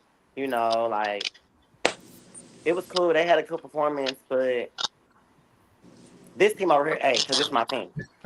Like for me, it's all about like technical ability. It's about the performance itself. It's never about like what style I like. It's been tons of shows that the J sets on A. It's been tons of shows that the Alcorn is A. It's been tons of shows that the Foxes have A. It's also been tons of shows that those teams haven't done so good. It's been tons of shows I've been looking at the Foxes like, what are they doing? It's tons of shows I've been looking at like, what was happening in this J-Set routine. But, it's not based off of, oh, I like the J-Sets or I don't like the J-Sets this season. It's just based off the choreography put on the field at that moment. Was it a good game or was it a bad game? Like, it's never based off of, oh, well, I don't like their style. So, like, make it about the routine. Make it about the dancing and the technique behind it. Not just about, like, oh, this is my style. This is what I do. And so I'm always going to ride or die for them. Yeah, ride or die for them, sis, but don't lose your life. Like, don't lose your sense of self-opinion. Okay, be reasonable in this. Like, be reasonable because there's tons of teams out there that I love that have good fire moments. But it's some teams that I don't really like that. But if I watch a clip and they eating, dance down, sis, like dance down, you know. So I love all teams to me. So it just Yeah, that's how I feel. I love everybody for who they I are love and everybody's what style. they're doing for. Yeah, I don't have my own preference. I I'm do a love everybody's style. fan. Like when I say I am fan, like I fangirl when I meet all of y'all, when I meet everybody. Like I seriously, like I'm a literal fan, and I don't know a lot of HBCU. Like, you know, I know a handful of you guys of the HBCU world, and so I never get to have that conversation of how does it make y'all feel. But of course, with me and my friends, we have that conversation. Like we scrolling, like, girl, she didn't even have to say that, or why would she say that, or where is your technical background to tell her how bad she's turning, or you know, just whatever the case is. I've never been the one to put a negative comment out, not because I can't back up what I'm saying or anything like that, but That's stuff just like not that, it tears people down, and that is does. real. Like that's with myself. Like that is real. You never want to open your Instagram or go to your YouTube comments or whatever it is and see anything negative, because that makes certain people feel certain ways. And I'm a very prideful person, so when I post my little post, you know, on Instagram or wherever it is, I'm constantly going over it in my head, like, okay, did you do this right? Did this look good? Did this look good? Because the moment somebody sees something that's out of place, the first thing they're gonna do is put a comment on their video. So I don't like it, but at the end of the day, it's there. The comments are there. The people gonna make the comments. I honestly wish they wouldn't, but then again, I do appreciate the positive comments that we do get, or that the girls do get. Yeah. So it teeter-totters, but if I was president, we turn all the comments off of all the videos. If it's not nice, we not posting. No shade, no shade. So I like it. That's it. That's it. That's all. Brandon said something the other day, and he was like, I don't know how you worded it, but you were like, you don't know what somebody did to get where they are in the performance. Oh, okay. So I had said basically that, you know, coming from the coach perspective, that, you know, sometimes I see things I don't like and I be in my head like, what was that? I would never post it or say it, but in my head, you know, or something like with me and Quay are talking, I would, you know, hey, did you see this? What did you think about that? To kind of think if I'm tripping or not, you know, on what I saw. But at the end of the day, like I would never post it. But as a coach and somebody who's had to help build people from literally no background, because most of the people I've coached have no background in dance. So, or in twirling or in color guard, whatever I've taught. And you have to build them from somewhere. So to do that, or even on a community team. So doing that, I said, you know, from the coach perspective, I have to appreciate whatever somebody puts out, because we don't know what they went through to get to the moment that we saw. Yeah, we're judging the moment we saw. And from a coach perspective, I also said, people don't care about what you went through prior to this moment. They only care about what they see. But from a coach perspective, I have to also sometimes pull myself back and say, I don't know what their week went like. You know, they may have only had 2 days to pull this routine together due to whatever circumstances that happened that's beyond their control. That's not their fault that performance may not live up to the moment of our expectations, because they had things they couldn't control. And there's a lot of that happens that we don't take into consideration, especially when it comes to collegiate team, but just in the professional world, period. There's a lot of things that are last minute performances or last minute opportunities that we take, or that people try to pull together something and they don't have time to appropriately clean it, to prepare it, or to make sure that it's going to stick. It's just, I'm taking the talent that we got and we're going to try to do what we can do and pull it out. Sometimes it works, sometimes it don't. I'm sorry. I think Mason had something to say though. Yeah. You okay. We all having a discussion. So I think for me, is that I definitely think that some people do need to take consideration of other people's feelings whenever they handing out critiques and things like that. However, because everybody is, you know, have different feelings or whatever, and some people might be sensitive than others. See, me, I can take it. Like people cuss me out because I'm from Alabama. We cuss at each other. We do all these things. So I can take all the other stuff. Like, I'm a strong person. I'm built different. You know what I'm saying? Versus another person, they not like me. And I had to learn that a long time ago. Like, because like I'm an outspoken person. Me, it's not so much I'm gonna hurt this person's feelings or nothing like that. Me, I actually talk to you because I actually care. So whenever I give out my opinions, I tell you about what I saw and what like how can you like fix it, or I go to a video. Well, since I just wanted to show you that since I can't verbally say it to you because I wouldn't know how to like how would you take it. So I'm gonna send you different clips to see how you can execute it better, or so you can see what I'm talking about, that your hands could have been right here and it was just like right here. You get what I'm saying? So when I see people do reviews on the HBCU dance girl, it kind of aggravates me a little bit because it's like some of them don't be dancers, and they don't know what the name or different technique skills are, and it's like, oh, she did that death drop wrong. That's not a death drop. Bookie butt.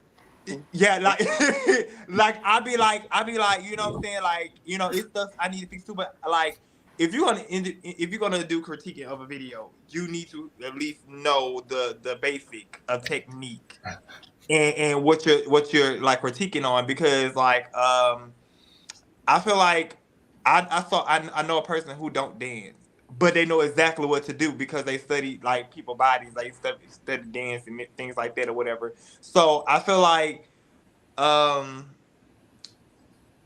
yeah, you gotta know how to dance, like honestly, to like what I'm saying, have some knowledge about it. Right. yeah, because at this point, I need you to know. Even okay, so let me take it back to judging. So when I judged this competition, right, that was my first time judging or whatever. Like honestly, the people that competition, I don't do that. That's just me. I'm not from the era, but I love it. But, to see it. But that was my first time judging it, and so people didn't know who I were. Well, there's a lot of people knew who I were, of course, the kids, but the older, the parents and things didn't know who I was. So they was like announcing me and what I do, and blah blah blah blah. And so we write notes about what they need to fix or whatever, or what we saw. So I'll write great notes and things like that after the show. Everybody literally huddled up over me, like they coming to me. Oh, what did you mean by this? Why did you say this? And this and that, third. Well, I didn't see that. I didn't see. You didn't see, ma'am. You didn't. Like we all have different. We have different eyes, bitch. Excuse me. I'm sorry. You fine. We all have different eyes. Okay, so whatever you didn't see, I saw. I'm a dancer. I'm the dancer, and you're the parent. Okay. You're the parent. So please just don't take anything what I say to heart, because I don't mean no harm to nobody. It just I'm just like, from a dancer point of view, like I'm just giving them different notes and tips of what to work on, and this not a way I'm talking to them crazy, like cussing them out, like B, you need to do this, or that didn't look right, or why would you do this, or you look stupid, that look dumb. I'm not that way. You can't take it like that. See, you explaining like, well, when I did that transition part on the parade, like I saw that her hand was up and the other person's hand was low. And was it supposed to be all together, like in the middle, like straight across, or what was it like? Was it like supposed to be like a ripple in the arms, or was it all supposed to be together? You know what I'm saying? Yeah. I'll write like notes like that, but then they were like, well, they probably just went on time. Well, y'all got to practice. It's a problem, Rookie. That's time, man. That's why you write stuff down, because that's the little things that I see that y'all don't pay attention to. So me, whenever I critique, like I feel like, yeah, just dance. Just know how to dance, because you got to know how to look at stuff. Please. And then the judges table is like a sacred place. So like it has to be like real qualified judges sitting down there. Because I just hate when I get a score sheet back. Oh, this routine was amazing. And then I got a 78. No, seriously. So what do I need to work on? Like what was wrong with the routine? It's some stuff just gotta be better. Like the judges panel has to be like real official judges. Like I can't go to competition where it's like. Let me tell you, not to interrupt, but I feel like now it's getting worse with the judging panel. Simply because they don't like, the parents or the coaches don't like to lose, for one. Secondly, they don't like when people give out critiques anyway, where you talk to them nice, and just in general, they're going to have something to say regardless. Who are you? I had this literally, they were finna fight me when I went beginning of this year, simply for the fact that I was critiquing them. Oh, we were watching the whole time. You don't like my girls? How do I don't like them? I don't know your team. I never knew of y'all. Like, I'm just doing my job, what I'm getting paid to do. If the comment sheets scare you, baby, then showcase. That's what they mean. Like, And you came literally, to a competition to be judged. Like, you gotta be willing to take what the judge thinks and grow from it, learn from it, move on from it. Like, don't let it hurt your feelings. But this is you show me the routine. This is what I saw. This is what I would fix. This is what I would be looking for in this routine. And either you could take this back and go back to your hometown and work on it, honey, or not. And if you can't take the comment sheet or you can't take the score sheet, then that just means you should have showcased because you wasn't really here to compete. You were just here to dance. yes. Like we got a difference between when we want to dance and when we want to compete. Competing is different because you putting yourself out there to be judged, to have critiques, to get growth, to get criticism, so Y'all you hear can have that? that third eye opinion. And if you didn't want it, don't ask me for it. You should need to showcase. Pay the showcase fee and get your showcase time and go out there and dance. You would get a score sheet back. If you want to look at it, look at it. If you don't look at it. You know, do you. But don't come to a competition wanting to be judged and then can't take what the judge told you. Like, especially if they done ran me down on this panel. If they done ran me down and gave you a full resume and like, girl, and I got out here and showcase my dance abilities for you. Because, you know, sometimes they like to do the judges panel where they got to get up and you got to dance for them. And it'd be like, okay, I got to cut a rug real fast and they didn't even tell me this part. Because they don't never tell you when they going to do it. Ain't even pay me for that now. Okay. I ain't had to do that. I got paid the judge. I didn't get paid to get up and dance today. But mind you. I'm going to get up here and cut this rug real fast. Okay. Baby, like, it's... But I feel like, too, like, they don't know. When they pick judges, whenever y'all pick judges, you have to know that they have to have disability, some type of disability. They have to like do something like around dancing. Because like I said with plenty of judges and like I'm looking at how they grade and they don't, just like you said, oh y'all did amazing. Well, she got a 69 and I'd be questioning because like, okay, it's just amazing because like, okay, like was you really looking at me? Like what did you get out from the whole show? Like was we like consistent the whole show? Was we consistent and then like we got inconsistent on the second round? Did we like kind of like pick the back up but the energy died? Like what is it? Like I give every detail. Yes, ma'am. And I love it. those are my details and I feel like the coaches have a problem with how I grade. And I'm like, they're not used to that. That's why I see they're not used to people grading like that because I'm a real dancer, so I'm going to grade you. I don't care if you're a little girl. Like, look, the little girls, yes, but you in the dance category now, baby. You gotta be better. Sometimes you gotta set the tone for them. Like, you're gonna have losers and you're gonna have losses. That's just getting prepared. That's how it's gonna be. We gotta stop lowering our standard, low-key. Yes. And the competition itself has to stop lowering its standard. Like, even with the categories themselves and the judges panel, like you can't let the spectators run the competition. This your competition. You need to run it. Like if the category still show, the category still show. Like keep your categories consistent, keep them concise, so that the judging is fair. That's where the judging be unfair at. It be you got two teams that done did a whole field show, but you got one team that done did this hip hop dance in the field show category, and it's like how they win and they didn't even do the right category. It's stuff like that, and parents see that stuff, but it's kind of like, well, it's on the competition to uphold the rules and the standards of your competition. Like, we gotta hold the standard, y'all. Like, just because we black or we HBCU or we culturified, we don't have to live by those, those faux pas about us. Like, we can't be on time or we can't run stuff effectively and things like that. Like, that's not us. That's not everybody. Like, I didn't grow up like that. Like, you need to be on time. Your set is your set. Like, you miss your call time, baby. You might get you missed it. Might not. Maybe we could put you in at the end of the round, but right now the next team is finna roll. Like, we gotta run it like a real competition because that's the difference between us and MMA. Like, you don't want the judging, but like you I want to always just perform. Just like I always say, we are our own downfall. Like black people, just in general, we take shortcuts so much for people, and that's what's wrong with like our culture. We just take so many shortcuts. It's about who you know and this and that third. And guess what? The other people, the other Caucasian, the Caucasian and things like that, they got their stuff down pat. Like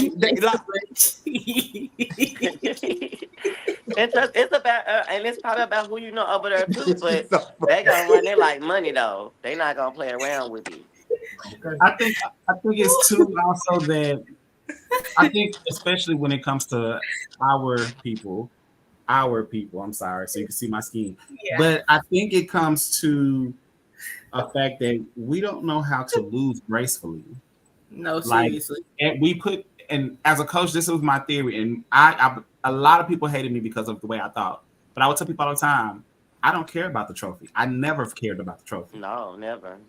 If you get the standing ovation, the crowd participation, the feedback from the crowd, whether they be your fans or everybody else's fans, but to get an organic reaction from a crowd that don't belong to you is the trophy that you went for.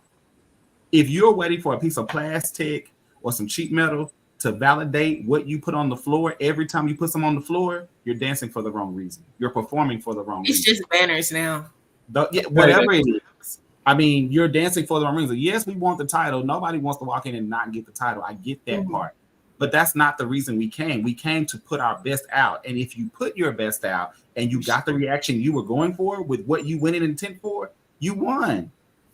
Your win is not based on somebody's objective opinion or subjective opinion. I'm sorry. Your win is based on, did you do what you set out to do each time you hit that performance? If you did that, there's no loss. But we don't know how to say, oh, we didn't win, because it becomes, I done paid this much for this uniform and this trip and this. Girl, that's what you signed up for. That's what you signed up for. But I'm gonna get us away from. I'm sorry, I opened up a box of worms. Forgive me. That's a whole nother box right there. That's a whole nother box. But let me do this real quick so I can make sure we hit these other topics. But we'll keep talking, keep winding in there if you can find a way, weaving it in there. So we talked about female dancers. We gave that opinion. I think we might have touched a little bit on this, but I want to make sure that we touch it a little bit.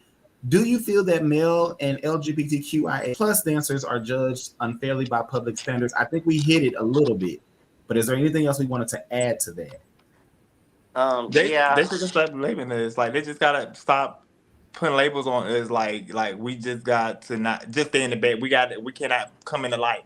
Like we just can't dance in general. Like I feel like the public just have to just be open-minded about certain things. Like, it's not about us want to be a woman. We're not trying to take their spots. We're not trying to do anything. Like, that's not what we want to do. We just really want a genuine dance. Can we not just do that? Like we you know what I'm saying? Always in the back, like, or whatever, instead of the spotlight, and doing these girls' makeup, hair, you know what I'm saying, doing all this other stuff for the girls, and now we're like got the confidence now and the drive to like actually like put ourselves out there. Boom, here it is. But I get it. It's too much to him at one time. But guess what? That's not my problem. That's not my problem. I don't care. I'm living for me. I gotta do what's best for me. I don't care. I think it's getting better as far as them being judged, because once again, like I said, being a coach of a community dance team, I've seen a lot of younger boys come through and tear shit up, like tear the flow down. And of course, I know that it can go both ways. You can see a male dancing and you can say, oh, well, that's not fair. That's what? Can you hear me? Yeah, we hear you. Okay. I've seen it, like I said, I've seen it both ways. I've seen it to where boys are equally as good or maybe better just because they're men and they have maybe just a little bit more power.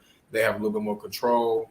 And I've seen it not happen that way. But I feel like it is unfairly judged sometimes just because we boys, like, we're men, like, we dance just like y'all. We trying to do the same thing y'all doing, just as much as love and emotion that y'all put into what y'all doing. We doing the same thing. Now, of course, like I said, because we not females, I don't know where it's gonna go. I can't even tell you. I don't know where it's gonna go. But like I said, seeing Mason in the summer band, like in the position that he was in, it makes me feel like it's gonna be better. because like I said, he is just as let me not. I was gonna say better than some of the girls, but let me not. I ain't gonna be like that. But just as good or maybe better than some of the girls that he's dancing with. Some of the girls might look up to him. Some of the girls may not like it because he's a male. So it teeter-totters. I don't know, like I said, if it ever will get better. I don't know if things will change, but I do think that we coming up on the spectrum. It's getting easier as the years go by. Definitely so. Like, they don't mind us like training the girls, teaching the girls, doing all this stuff. But then when we want to definitely just pursue our own selves and put ourselves out there, it's like the world has a problem with it. And me, I'm very like non-binary. Like, I'm very translucent with my gender because I just feel like, if humans have it, then you can do it. You can play around with that look. It's not me wanting to be a woman. It's just me loving long hair. Like, I just love long, beautiful hair. I just think it looks good on me. It ain't that I want to be a woman. I just look good in this long hair. And it's just a simple fact that I know how to dance as well, and I'm finna buck you down. So it's unfair to say that like you gotta be this one way. Like, I don't know.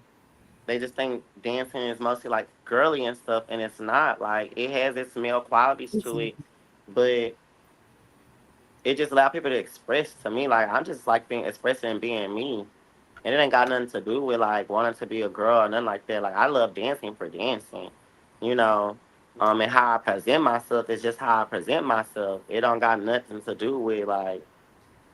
Sometimes they're not even really related,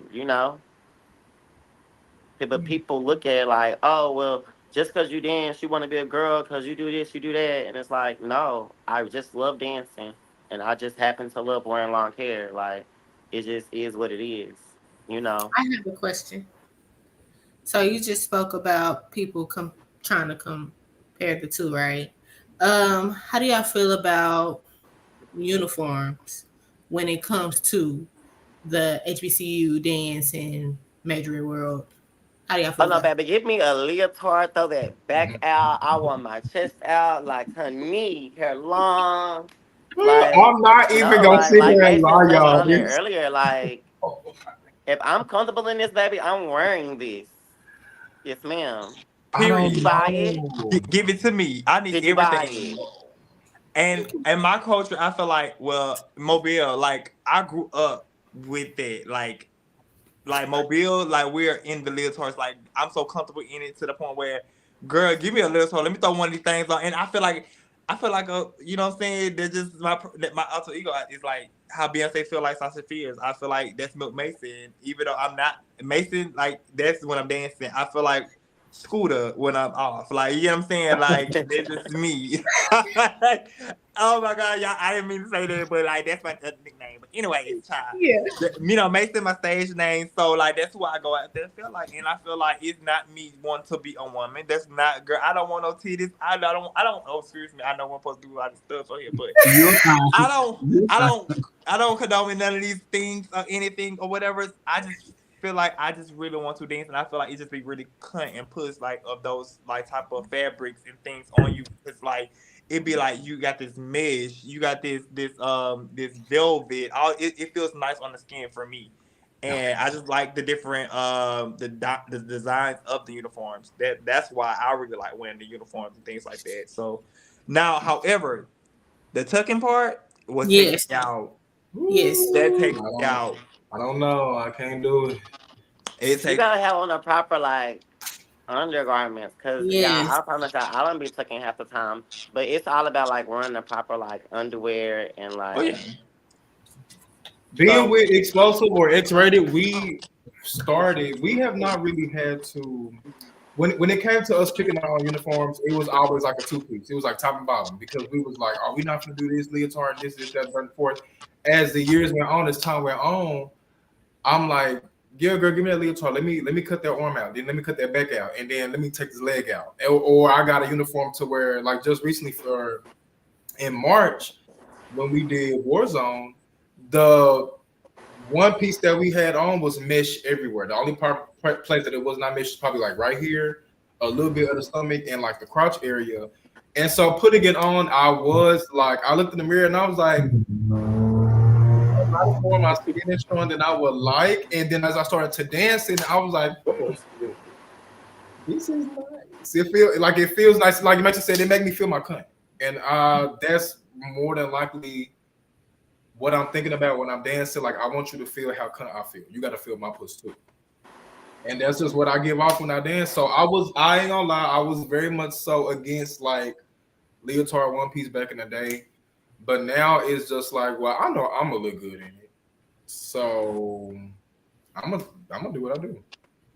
Okay, so I got a question. So how do y'all feel about, I guess, like the males wearing a uniform in public, like for like I guess the kids and all the stuff like that? Do you think it's appropriate, or do you think it's like another type of uniform we should wear, or like what is y'all feedback? Because I'm gonna tell you mine first. Mine, I feel like honestly, I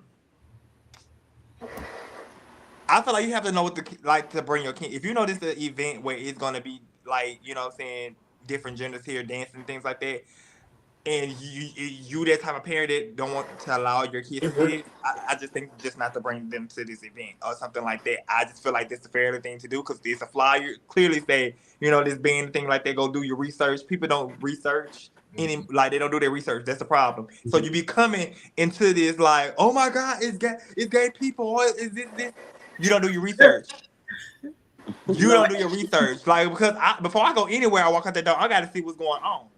I got to see what's on these teams, stuff like that, or whatever. So I feel like it's nothing really wrong with the uniforms or whatever. Now, however, I do feel like we just had to like kind of throw ourselves like in there, because it's like, I guess, like, you know, we used to make the uniforms and things like this for the girls or whatever. Like, not my generation, but you know, the generation before us, like, they wanted to do these type of things, and I feel like now we able to showcase these type of things, and I think we needed that because we wouldn't have got as far.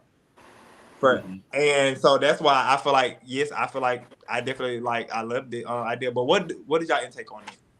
Like, how do you feel about it? Us wearing uniforms out and things like that. I don't mind the uniforms, but don't get mad at me. But I will say, put it up. That's the only thing. Put it up, because I don't want to see you. You know, and it's popping at me. Like, no disrespect, but it's just like it kind of causes a distraction. It causes a distraction. I can't focus on the dance because I'm looking at, you know, you gotta. And that's why they invented dance belts right there. Okay, put it up. Put it up. That's it. I say the same thing, because like, even in the competition, let me tell you this. Like, I felt like I had to say this in the competition. You know, the boys now, they started to be incorporated in competitions and things like that or whatever. And I told them, like, I guess it was like a boy team. It's like they had like 3 boys or something like that. They danced real good. I said, but I'm not a person. Even though I'm a gay male and these are gay, you gotta think about it, right? It's a twist. Yeah. Y'all already know how the gay people operate. Yeah. So they automatically go think like, you know, negative, like, you know what I'm saying? So I'm like, I'm already gay and they already gay. So it's like the first thing I'm looking at is like, you know, the area, but that's not what I'm looking at. I'm trying to focus on the dancing, but I'm looking literally at everything, right? So I'm thinking, I said, hey, he need to make sure his foot placement right, this and that, third, whatever. Oh, his arm wasn't right, or he had holes in his tights right here, whatever. And you know, everybody in uniform, and you know, saying this and that. And then I was like, oh, the front boy, he needs to tuck properly more, like he needs to like more, because it was just like a lot of stuff going on right there. I don't know, it just need to be fixed. Come back to the table. Why are you so focused on this and this and that? It's out there. You didn't put it up. You got it out there. If it's clear, baby. Put it up. I'm a gay male and I don't want to look at that. I honestly, I don't. Like, anytime I look at somebody this, I don't want to see that. I don't. So it's like, that's just the proper way to do it. And I feel like, honestly, why, like, some of the straight people be like, in their feelings, oh, they gave you this and that. At least we took. I mean, we gave y'all that. Okay, we gave y'all that much. But some people not comfortable doing it, and then so, you know. Okay, well then put on something tight that's gonna hold it. I feel like it's a system out there, y'all. Like, you better go get some tights and cut them in half and pull them up, or like double wear your shimmery toast tights or something. Like, you just can't wear one pair, especially if you know you blessed in more than like everybody else. Like, you might need 2 pairs of shimmery toast tights, girl. Pull it up. You know, and like, that's what people will tell us. People be like, you need to go in there and change, or you need to get 2 toes tight. Like, I'll have on like 2 pair of drawers and like 2-3 pair of tights because it's so uncomfortable for me. But I also know that is something that is distracting. It's so distracting, especially if you have booking like you a loving girl. Okay. Okay. That's crazy. I did not know y'all used it. See, I do the old school way. I guess it's like I've just been taught. I do like the jeans and the underwear, the top of the underwear, the stretchy part, the band part. Okay. Well, they gotta pick it up now, y'all. Girl, I get into my touch strap. Okay, I get into it real good. Okay. And I was looking like every time somebody explained to me how they properly tuck or whatever, and I'd be like, wow, that sounds so easy. So, but I watch Drag Race, and so I know the proper way to tuck. Girl, you're out of your mind if you think that I'm about to. I can't. You're out of your mind. I have so much respect for the men that do tuck. Like, more power to you. More power to you. More power to you. I don't have that problem because I don't have any. But yeah, I've definitely had to help my craft sisters take them things down for uniform. Okay. It's So the it's like same it's the same thing, honestly. Just You know, just at Warzone, So it was just a be team that aware. got disqualified because a girl's her titties was popped out of her. Now she had on like some pasties, but her titties popped out of her uniform. You gotta put that tape on it. That tape. It was some jugs, and I'm watching her dance, and I'm like, them hoes That's are about some to come out. I know they are, and it happened. And they got disqualified, and I think that just sucks. I think it just sucks so bad. Oh. So, I have a little bit of a different, and y'all, I'm an educator background. Steven knows this too, though, but I'm an educator background, so I have to see it from. I see things from a lot of perspectives. So just because I say one thing, don't mean I don't see it from another. But if they're in high school and they're a male, I definitely don't think they should be in a uniform identical to what the girls have on. I think, and I say traditional high school, not competition team. Traditional high school. I'm gonna say, give me black jazz pants, some type of top that match, maybe a unitard, depending on how it fits and what the look is. I just think there should be a little bit of a distinguish, but give them something that looks good, y'all. I'm tired of seeing the little light gold and silver shirts and black jazz pants. That's just me. And I only say that because in high school, I feel like we still need to distinguish. They are two difference. There are male and female dancers, even though they may not identify or whatever. I know that's another thing now, but I forgot to think about that too. It's like, how do they identify? Because I had a girl this summer, like, she identifies in a way to where I gave her an option. I literally asked her, like, hey, babe, like, what do you want to do? I can get you one uniform like this or uniform like this. I showed her a picture. She said she wanted to try on a leotard. I let her try it on. I mean, of course, she was 18, so I guess it's a little different. But not really, because she was really just getting out of high school, you know? But I let her make her own decision. I let her try it on. I even asked her and mama, I said, are you comfortable? Just let me know if you ever feel uncomfortable in this situation. And I definitely like encourage her through it, talk to her through it, not in a way to try to encourage her like, oh, this is how you need to be, but making your own decisions, because that's what these kids be wanting. Of course, not like no freshman or nothing like that, but like, hey, I wasn't trying to get into a lawsuit of you wouldn't let me be me. No, I understand. That's why I said that's definitely that's a quick lawsuit too, and that's what you gotta think. Like, that's why you just gotta ask, and you have to and talk to that medium parent too. Like, definitely talk to the parent. Like, if and the parent's you cool have to with find it, you gotta find that common medium. But definitely let the parent know, and like talk to their child and like see how they're going, because you never know what that child going through. You might help them with a breakthrough. You might, help them realize something not for them in that moment. So. And I also think it has to look good amongst the team. You want them to blend in as much as possible. You want them to feel a part, but you also want that to make sure they are who they feel like they're representing who they are. So there's that other happy medium there too. But then I think when we get into the more collegiate level, mass band and all of that, I don't mind. I think it's cool. I think it's really good for teams that find a way to make everyone look as one. I think it's very good. I feel like it's a very good attempt because it does make everybody feel like they're a part of the team. And then when you look at it visually, it looks as a team. You know, it doesn't look so antiquated like 1999, 2010, the way we would kind of go over it then. Now it's giving, we're stepping into a new age. We're stepping into an age of a little more of acceptance. So I do love it when they find a way to find a uniform that the entire team can wear, which typically is a unitard for most parts. But then but we've seen Mason dance. I know you've danced on teams and y'all have done two pieces.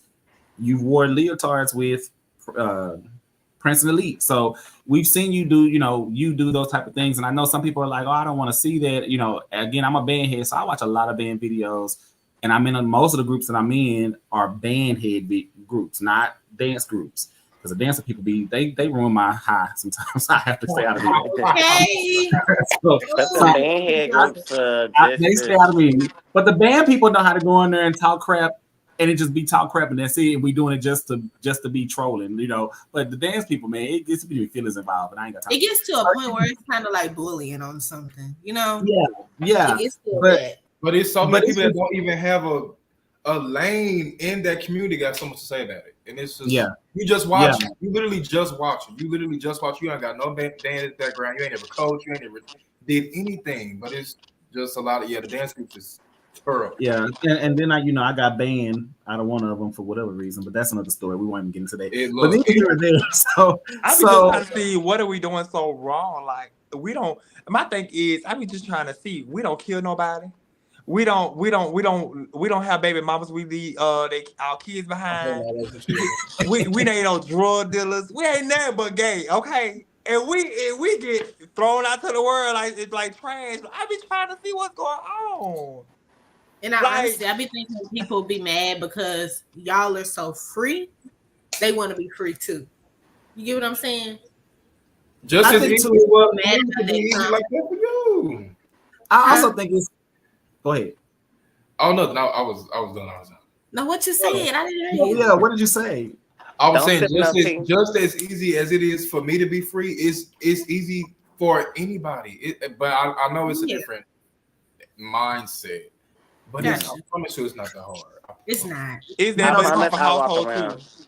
It's definitely for household. How you been grown? I mean, how you been raised? Because your mom or your grandma always be like, you can't do that, or you shouldn't do this and this and that. So some people mentally is stuck with them, but you had the people like us, baby. We already had our own mind. We was the wondering babies. I need to see what's under the cover. I need to see what's going on. I need to go do some experiments. Yeah. Versus like these other people, and like some people just stuck in the mindset of their well, I just been taught that's not the right way, or the Bible say this and this and that. And they're okay. I'm gonna let you have it.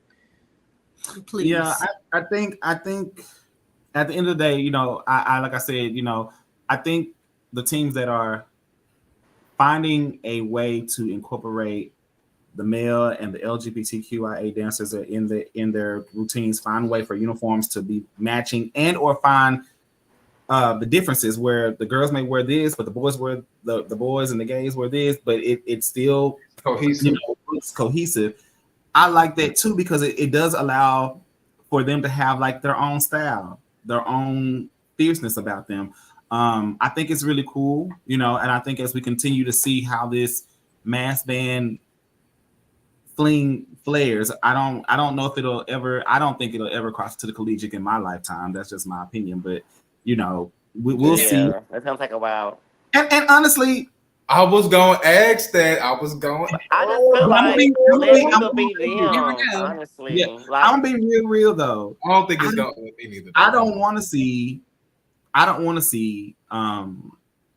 men. I won't speak for the LGBTQIA, those who identify that way, but I won't. For men, I don't want to see it on a collegiate team. If they do decide to have a male dance team, I would like to see a male dance team.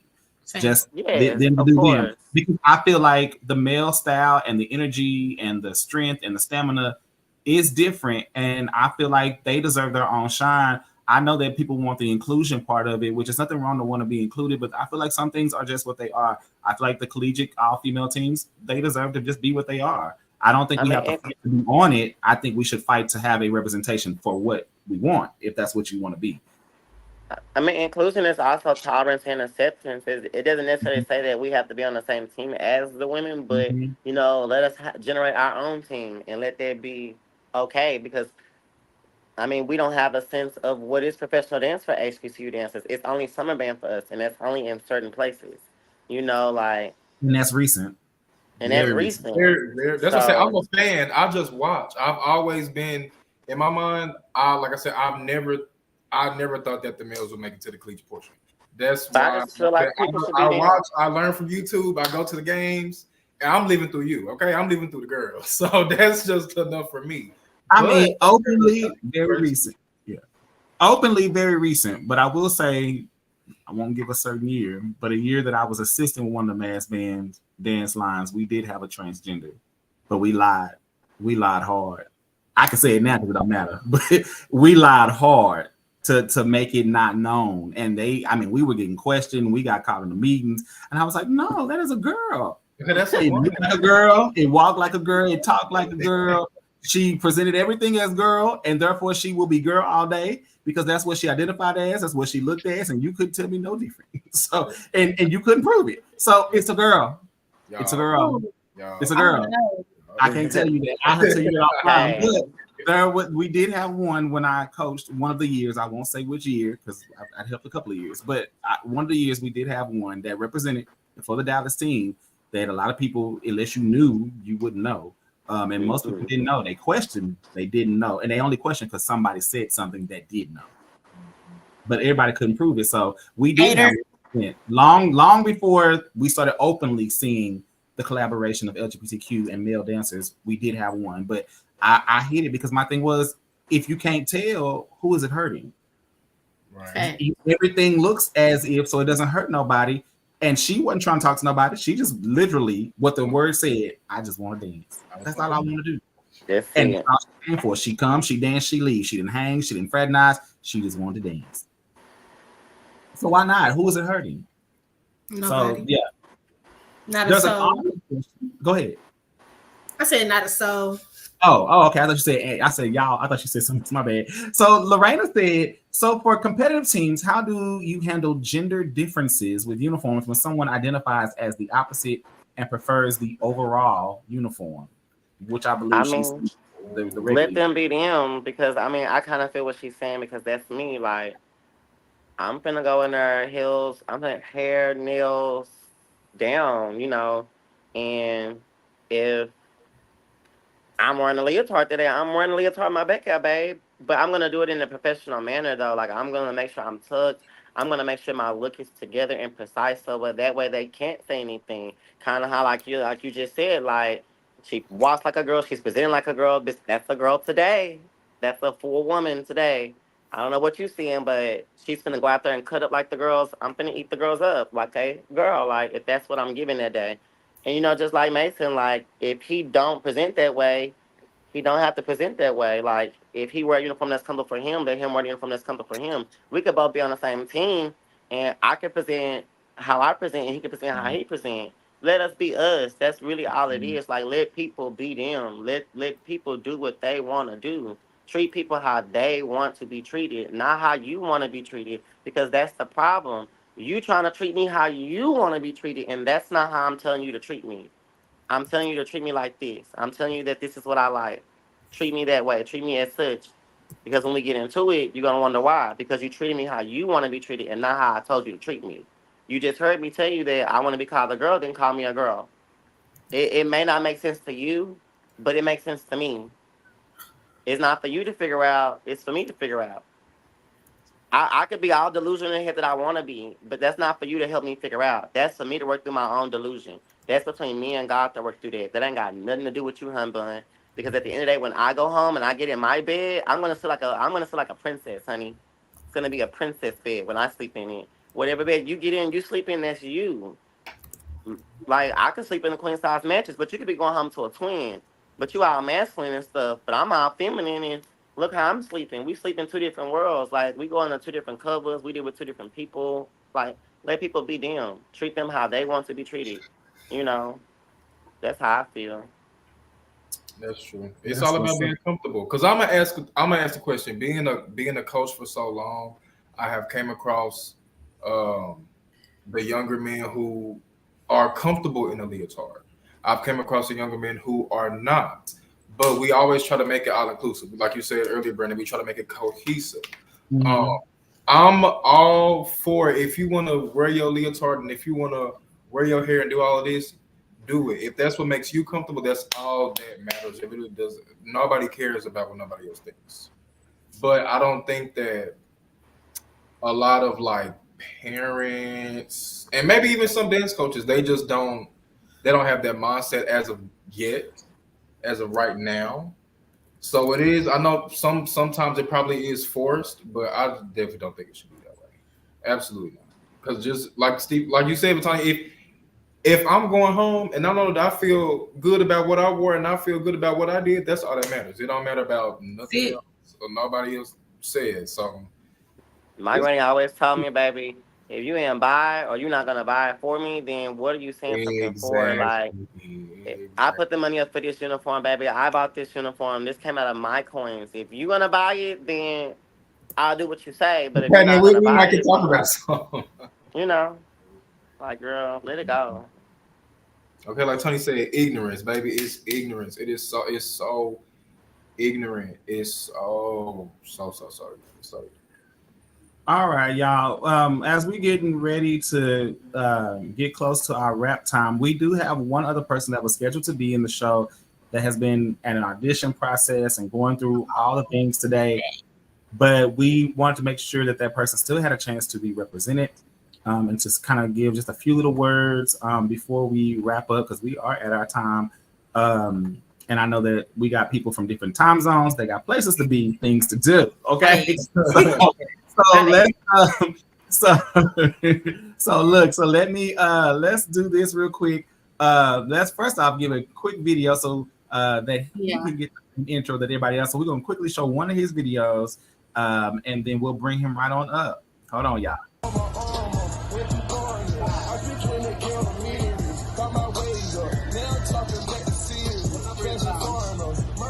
116.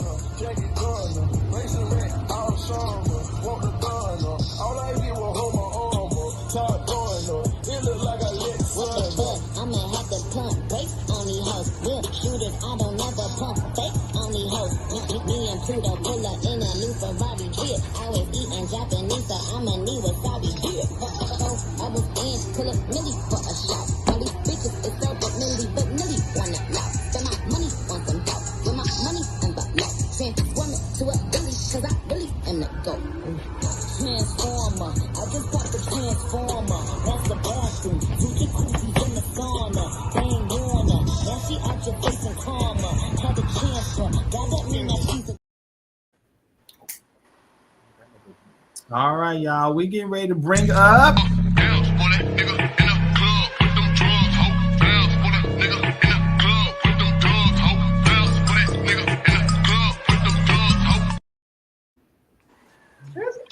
All right, y'all. We have our next guest that goes by Draylon. We're gonna bring Draylon to the stage.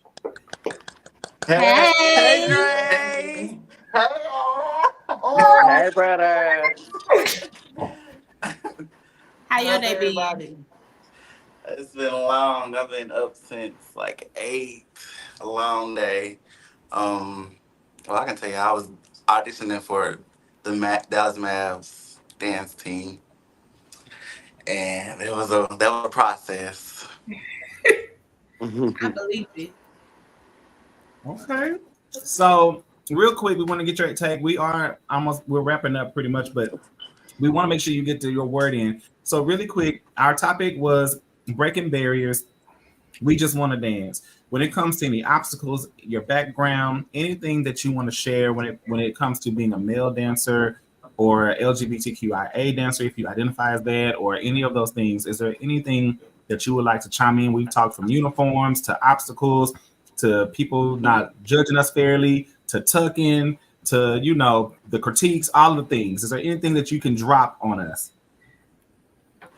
Yes, I can say, like, when it comes to being in the LGBTQT, Plus, yeah, there's the industry is very picky.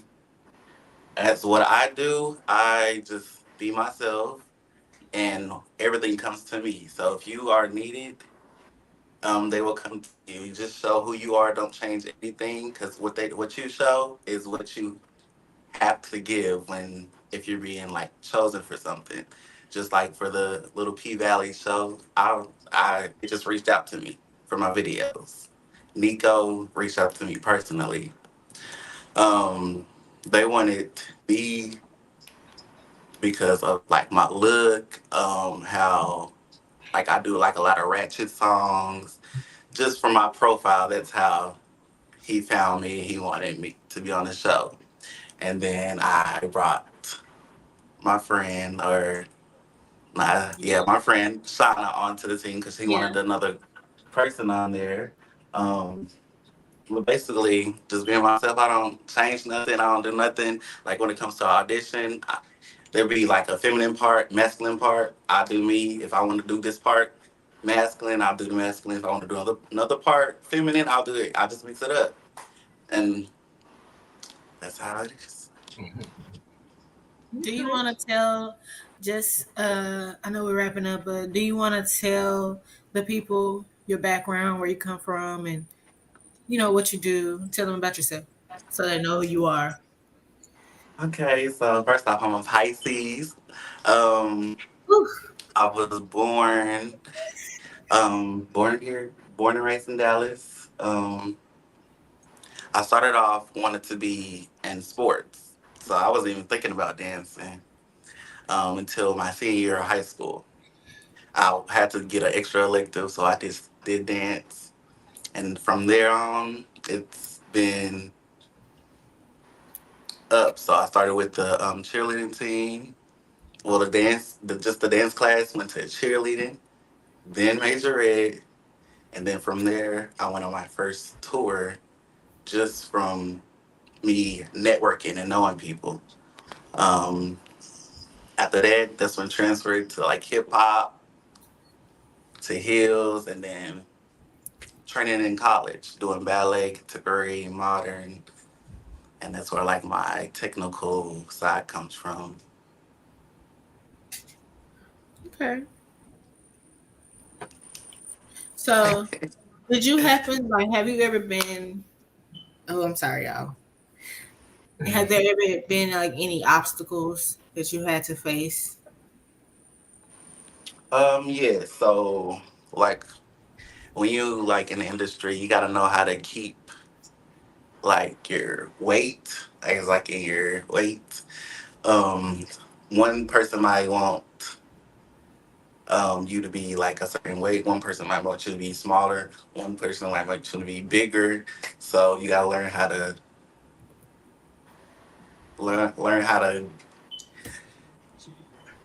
what's the word I'm trying to say? Learn how to work yourself. So I know how to like shred. So if I need to be 20 pounds lighter, I will have to shred. So if I have to be 20 pounds bigger, I'll have to just bulk eat. I guess bulk. um, but but yeah, that's a hard process. And knowing that you African American, that's also people like light skins. They like light skins, white, Caucasians. They like tall, not short, tall. Okay. Short. Yeah, and I'm extra short, so. We right there together. So. But that's why I dance big. That's why I dance with a lot of energy, because that's gonna make them look at me. Okay. If you had anything to say to the youth today, this is for everybody, to say to the youth today, to the people that look up to you, something positive, what would you tell them, like, to keep going? Like, what is it? What is your word? Like I said, be confident, be you. There's nobody else like you but you. Yeah. What's meant for you is gonna always be for you. And I know it's hard to hear it, but when you finally get to that point that it actually happens, or whatever you've been praying for, or just whatever the case, you like, damn, all this time. What's meant for you was so keep going. You gotta keep going. You have to keep going. Be committed, have faith, have courage, and don't regret anything. I feel like make sure if this is what you want to do, this is what you're going to do. And if what the people gotta say, if you taking what they gotta say, you don't need to be doing it. So if you're supposed to be dancing, dance. Don't care what they say. Just do you. Live whatever you want to wear. And always stay humble. Never forget that. Yeah, stay humble. Stay humble, and always remember. I had to remember. You got to go back to like remembering like when you first started. Appreciate those moments because like he can just bring you back to those moments where you feeling real small in the dance community, and you feel like you know what I'm saying. You don't know where you're gonna go. You don't know if you're gonna you know what I'm saying have a career in being in hip hop dancing with Beyonce or somebody or this and that third. So I go back all the way to when I first started. So I'm grateful for those moments and I just look at the other people around me and I'm like, I'm just grateful. So yeah, that's what I got to say. Just be humble, be grateful, stay consistent, be committed, and live with no regrets. Of course, be humble. All those things are really good. I vibe with everything that everybody said. For me, it's don't compare yourself to the next person. Like be you, be authentically you. Success is gonna come to those who choose success. Like, red button, green button. If one button say reject, another button say success. Pick success. Choose to succeed. Put yourself in situations where you can be successful and always show like what you're good at. Always flaunt like your abilities, your talents, your growth. Like show us all those positive things and stop worrying about your negative things because that's what's holding you back. You're always looking at your negative, but you're never viewing like your positive growth. We're so hard on ourselves as dancers and as people of color that we don't really see what we do well. We always talk about what we do bad, but there's a lot of good things that you're doing as well. Cherish those moments and live in those moments. Don't live in those moments of regret and like negativity. I like how you worded that. All right. So final question before we close out, to be respectful of time. We ask this question to everybody that comes on, and this just deals with auxiliary as a whole, because our name is State of the Auxiliary Podcast. So what is your state of the auxiliary, which means what is your opinion about auxiliary the way that we're going right now? Is it good, bad, positive, whatever you think? What is your state of the auxiliary? What do you think, in this current moment, or how you at least feel right now? And we'll start this way. And as you give your statement, I'm gonna start dropping you down so that y'all can get back to your regular lives. And thank y'all for taking this time for us as we go to close out. So we'll start with Mason. I was like, yeah, because I gotta go.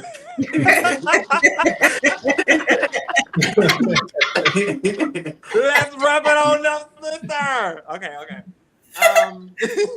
I want to say, I definitely think we're going in a great direction. I think it's going to be absolutely perfect, simply because like some of it have their foundation. Was just started a foundation where it's like different blends of genders. Like now, turn it to cohesive team, and I really feel like that's a great opportunity so that the males can shine as well. And it's like different visuals that they give, like with being creative and just having fun, and it's just like a team just so beautiful. Like tradition teams always gonna be the same for me. I definitely feel like the new captains this season gonna be wonderful. I just can't wait to see what they got in store. So that's pretty much it for me. Like, everybody doing their little thing. So I definitely think it's going in the right direction. Y'all, you can follow Mason at on Instagram at milk.mason. Oh, real quick question, Mason, and then I'll let you go. Here you go. No, I promise. It's a yes or no. Yes or no. Okay. Will we see you back in Summer Band again? Girl, no, man. I am through. I am done. No. Okay. No Okay. more. Okay. All right. All right, bye, y'all. See you later. Again, you can follow Mason at milk.mason at Instagram. Milk.mason at Instagram if you want to keep up and follow all things Mason. All right, y'all. Next person. So the question again is what is your state of the auxiliary? When we talk about auxiliary as a whole. So dance, 12 flag, anything relating to auxiliary when it comes to band, performance, professional. We just call it out under the word name of auxiliary. So what is your thought of where we are in auxiliary? And we'll go to Byron next because you are the next one on the screen. Okay. I think that is going in a great direction. Since I've started, just like I said, I'm a fan. I'm a true fan. I feel like every year it just tops the last year before. It's just going up and up. And I am always going to be as positive as I can be when it comes to that because I feel like that's what the world needs is a little positivity. Okay. I don't know. You're going to always see me in the crowd, baby. You're going to always see me in the crowd. You're going to always see me cheering the girls on. I'm ready for the season. It's like I'm biting my fingernails because I'm so excited. I will be at the games. I want to just partake in everything. But like I fangirl so much. I'm just a fan.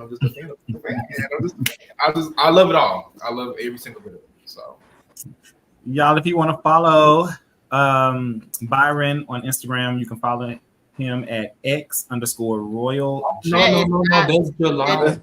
That's July. Oh, my bad. That's July. Y'all better correct me. Look, y'all know I don't be knowing. Okay, I got it. Never mind. I know what I did. Forgive me. I'm so sorry, y'all.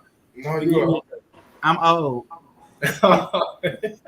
I'm old. It's okay. Look, let me get by. I'm old. Okay, here we go. You can follow him at b.yrvn. Okay, b.yrvn. I don't know what that spells. Byron, I guess. Byron with a V that replaces the O. Gotcha. Okay. But you can follow him on Instagram and keep it out there. Keep looking for Byron. He is in Dallas, so be looking out for all of what he will keep bringing. Y'all stop laughing at me. Y'all know I'm old in the comments. Okay.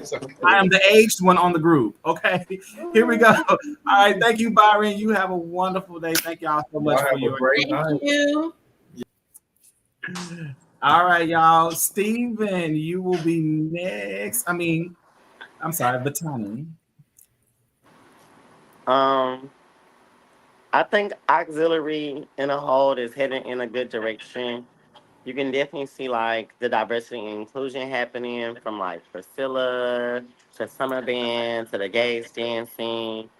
Like the diversity is definitely there. I just want to see more of it, you know. And for the girls that's got a season coming up, like baby slay, eat down, cause like Byron said, I'm a fangirl at heart. Like I'm a bandhead and a fangirl at heart. So like I be caught in a mix between band life and like dancer life, but the girls gonna eat down regardless. Like come with your best creative things and like, you know, keep us on our toes. Like don't let it get dry this season. I wanna see like a fiery season from everybody.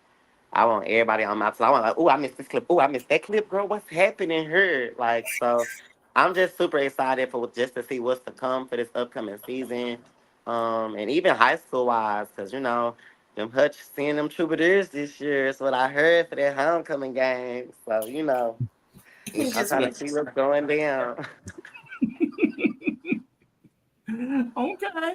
Ooh, it's the undercover shade for me. But I love it. I love it because it's all love. It's all love. Y'all, if you would love to follow Batani, you can follow Batani on Instagram at video.vixendance or at divine_Siphonian. Okay, again, that's video.vixendance or at divine_Siphonian. And you can, hey, I'm just saying, you can go ahead and keep up with all things Batani. Y'all keep looking out for Batani. Batani does coaches locally in the Dallas Metroplex So keep your eyes out because you'll be seeing some choreography coming near you. Thank you again, Vatani, for your insights, your love and light. We appreciate you here. Bye, y'all. Thanks for having me. Hey. And finally, it's the shade, honey. The shade of the comments. It's the shade. Y'all is shading the girls. Okay, so we finally have our last but not least, Draylon. Draylon, thank you again for making time to come after a long, hard day. We appreciate you for still stopping by. What do you think? What is your state of the auxiliary? Okay, so let me tell y'all. So y'all know how I was majorette. It's just been declining for me. I haven't been like in tuned into it lately because it's just like declining, just like high school, and like I used to love going to like a competition, but it's not the same like when I was in it. Like when it comes to like all them tricks, I'm not a trickster. I like to dance. I want to see some dancing. Come on, you right here with everybody. But college, yeah. I just want to see something new and fresh. I'm tired of seeing the old things, but who knows? Let's see about this year. As in the dance industry, I would like to see more new people, new fresh, because it's all just like who do you know? As far as in, I agree. Like a choreographer can be like well known for so many years, and he uses just his or her dancers, and for every opportunity. So when it comes to like auditions, they're not open no more; they're private auditions. So that means you have to be invited to the audition. So when you don't even get a chance to do that, that's like what I'm gonna do now. And you can't always count on an agency. That's why I don't have an agency. I've been offered 2 agencies, but I declined them because I feel like I can do more by myself than with the agency. And as far as the agency, they like to take your money. But I can say, that's why I say post, because the celebrities are on Instagram. You say how like Trinity got booked for Beyonce, and now she's on every mainstream artist tour. Mm-hmm. She's with Sierra right now and Missy. So yeah, just keep posting. Don't post every day now, but keep posting. Make sure you like work on it. Don't just post because you want to post a quick little 8 count. Work on it. Show. Be creative. Do visuals. Mm-hmm. But other than that, yeah. Okay. Well, we're gonna show another one of your videos. So see you. So that's what we're gonna do, so the people can see you, boo. That's what we're gonna do. If you would love, before we show the video, if you would love to follow Draylon, his Instagram is draylongreen.vi. Again, draylongreen.vi. I don't know where that .vi came from. I just thought it was a little fancy. It's fancy. You know nobody else is gonna have it. That's for sure. Okay. All right, here is another video of Draylon getting it in. I like a long hair, thick red pound. Open up her legs, then fillet me on that pussy. I'ma get in and on that pussy. If she let me in, I'ma own that pussy. Gon' throw it back and bust it open like you supposed to. Girl, I got that dope dick. Now come here, let me dope you. You gon' be a dope fiend. Your friend should call you dopey. Tell them keep my name out their mouth, they don't know me.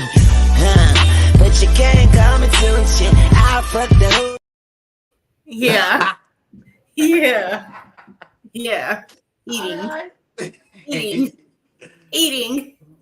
Yum, yum, yum. Yes. So I think that's the last one that I had. Yeah. Yeah.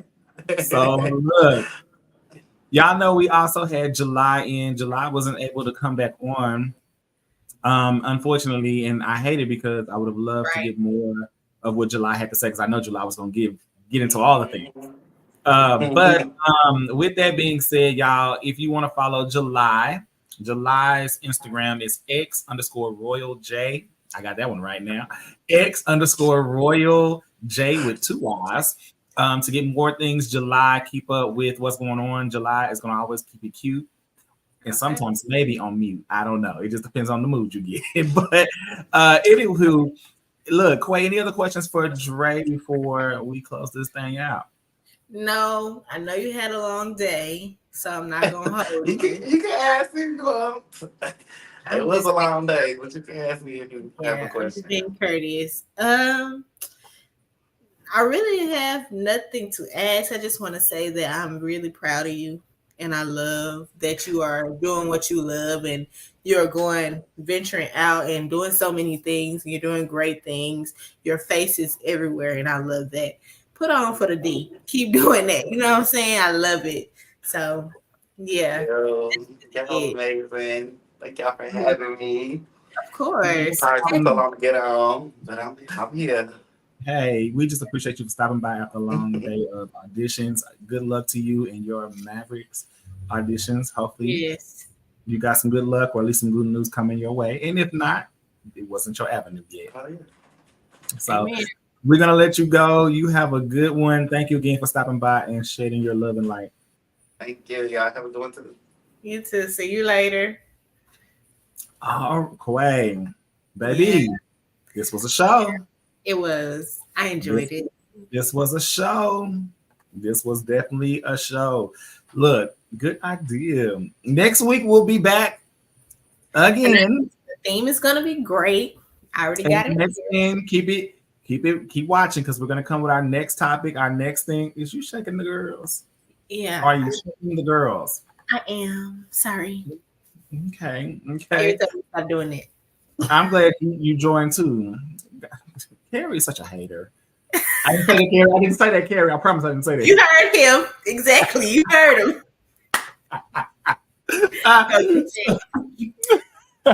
So look, thank you, Lorraine. We're glad y'all joined. I hope that y'all were able to get their perspective, understand the barriers that they broke. I see you coming. I see you going. But I hope that you see that they were breaking barriers. I hope that you see that they just want to dance. They just honestly want to dance. They are not trying to replace. They're not trying to be like. They just want to dance. And they broke barriers to do what they love to do. Go ahead, Quay. I was going to say that hearing a lot of the things that they went through, even though it wasn't just identical, a lot of the things that they went through are similar to the things that we go through. And so, not going to lie, I was getting a little choked up because I could relate to some of the things, you know? Mm-hmm. And it's like, wow, to know that they feel like that, things have to change. Things really have to change. Because it doesn't feel good. It doesn't feel good when you're just trying to do something that you love. Mm-hmm. So, yeah, things definitely have to change. And on top of that, they also taught me something about confidence, okay? Like confidence to another level. Okay? So I'm very grateful for them being on here and sharing their thoughts and opinions and statements with us because I needed some of that. So, yes. I also think that I understand their stories and their plight. Although I didn't go through everything they said they went through, I came before many of them were out there dancing already. And so I definitely saw it from a different generation prior to the internet craze. Now they have to face the internet craze. So that's another level of cake that I didn't have to go through. But, I still had to go through the looking, the staring, is it safe for my child to be with you? We need an adult around you at all times because I'm scared you're going to do this. It's been through all of the things you can think of. And it's like, girl, I just want to coach. I love the dance, but I just want to coach. That's literally all I want. I just want to come teach this choreography, come get this and count, and leave me be. Leave me be. So that was it. You said that's all they have ever wanted, and I've seen them come a long way, and changes do still need to be made. Yeah, I think we're definitely getting better in the change department. And I think, we'll just have to watch it. We can't force it, and we definitely have to allow it to be organic and just find that happy medium between what people can stomach and what people are comfortable with. If you push too fast, you scare people away, and if you push too slow, you stop evolution. So there's always a happy medium that we have to find. Facts. Wait, look, y'all be ready for next week. That's all I'm gonna say. Y'all see us coming back. We are 20 episodes in. Next week will be episode 21. Keep coming, keep inviting, keep running those views up, keep seeing all the things that need to be seen. Y'all, it is definitely time because we are past our time tonight. We went a little over than what we've been doing. We've been doing good, but tonight was just a good show, and we had to let everybody just really get in the organicness of the conversation. Keep in mind that you can continue to stream us tomorrow, 8:00 a.m. You'll be able to see this episode on Apple Podcasts, where you can watch and hear us, as well as listen to us over on Apple. I'm sorry. You can watch and listen to us on Spotify and listen to us on Apple Podcasts. So make sure you can follow us on either of those platforms under State of the Auxiliary. And you can find us there. And yes, always room to elevate. Yes. So that's definitely make sure that you follow us there. Again, that's Spotify. You can rewatch any of our old episodes. There's a library collection there of every episode we've done. You can watch us there over on again Spotify, and then listen to us on Apple Podcasts. So make sure you do that. Also, make sure you continue to like, subscribe, Passion and Performance on Facebook, on YouTube, on Instagram. Continue to watch, continue to get the people over here so that we can continue to enjoy these conversations and continue to bring these things to the forefront that are educational, as well as continue to further the conversation of what auxiliary is, what it's going to be, and what the future may hold. All right. We have been your host again tonight. That is Coach Quay, and I am D Banks. And we have enjoyed this conversation. Thank again to all of our guests, to all of our audience members, to everyone that is watching and rewatching this broadcast. We thank you. And with that being said, guys, it's time for us to go on and head on out tonight. Y'all have a good week, and we'll see you back here again next Sunday. Bye. Bye.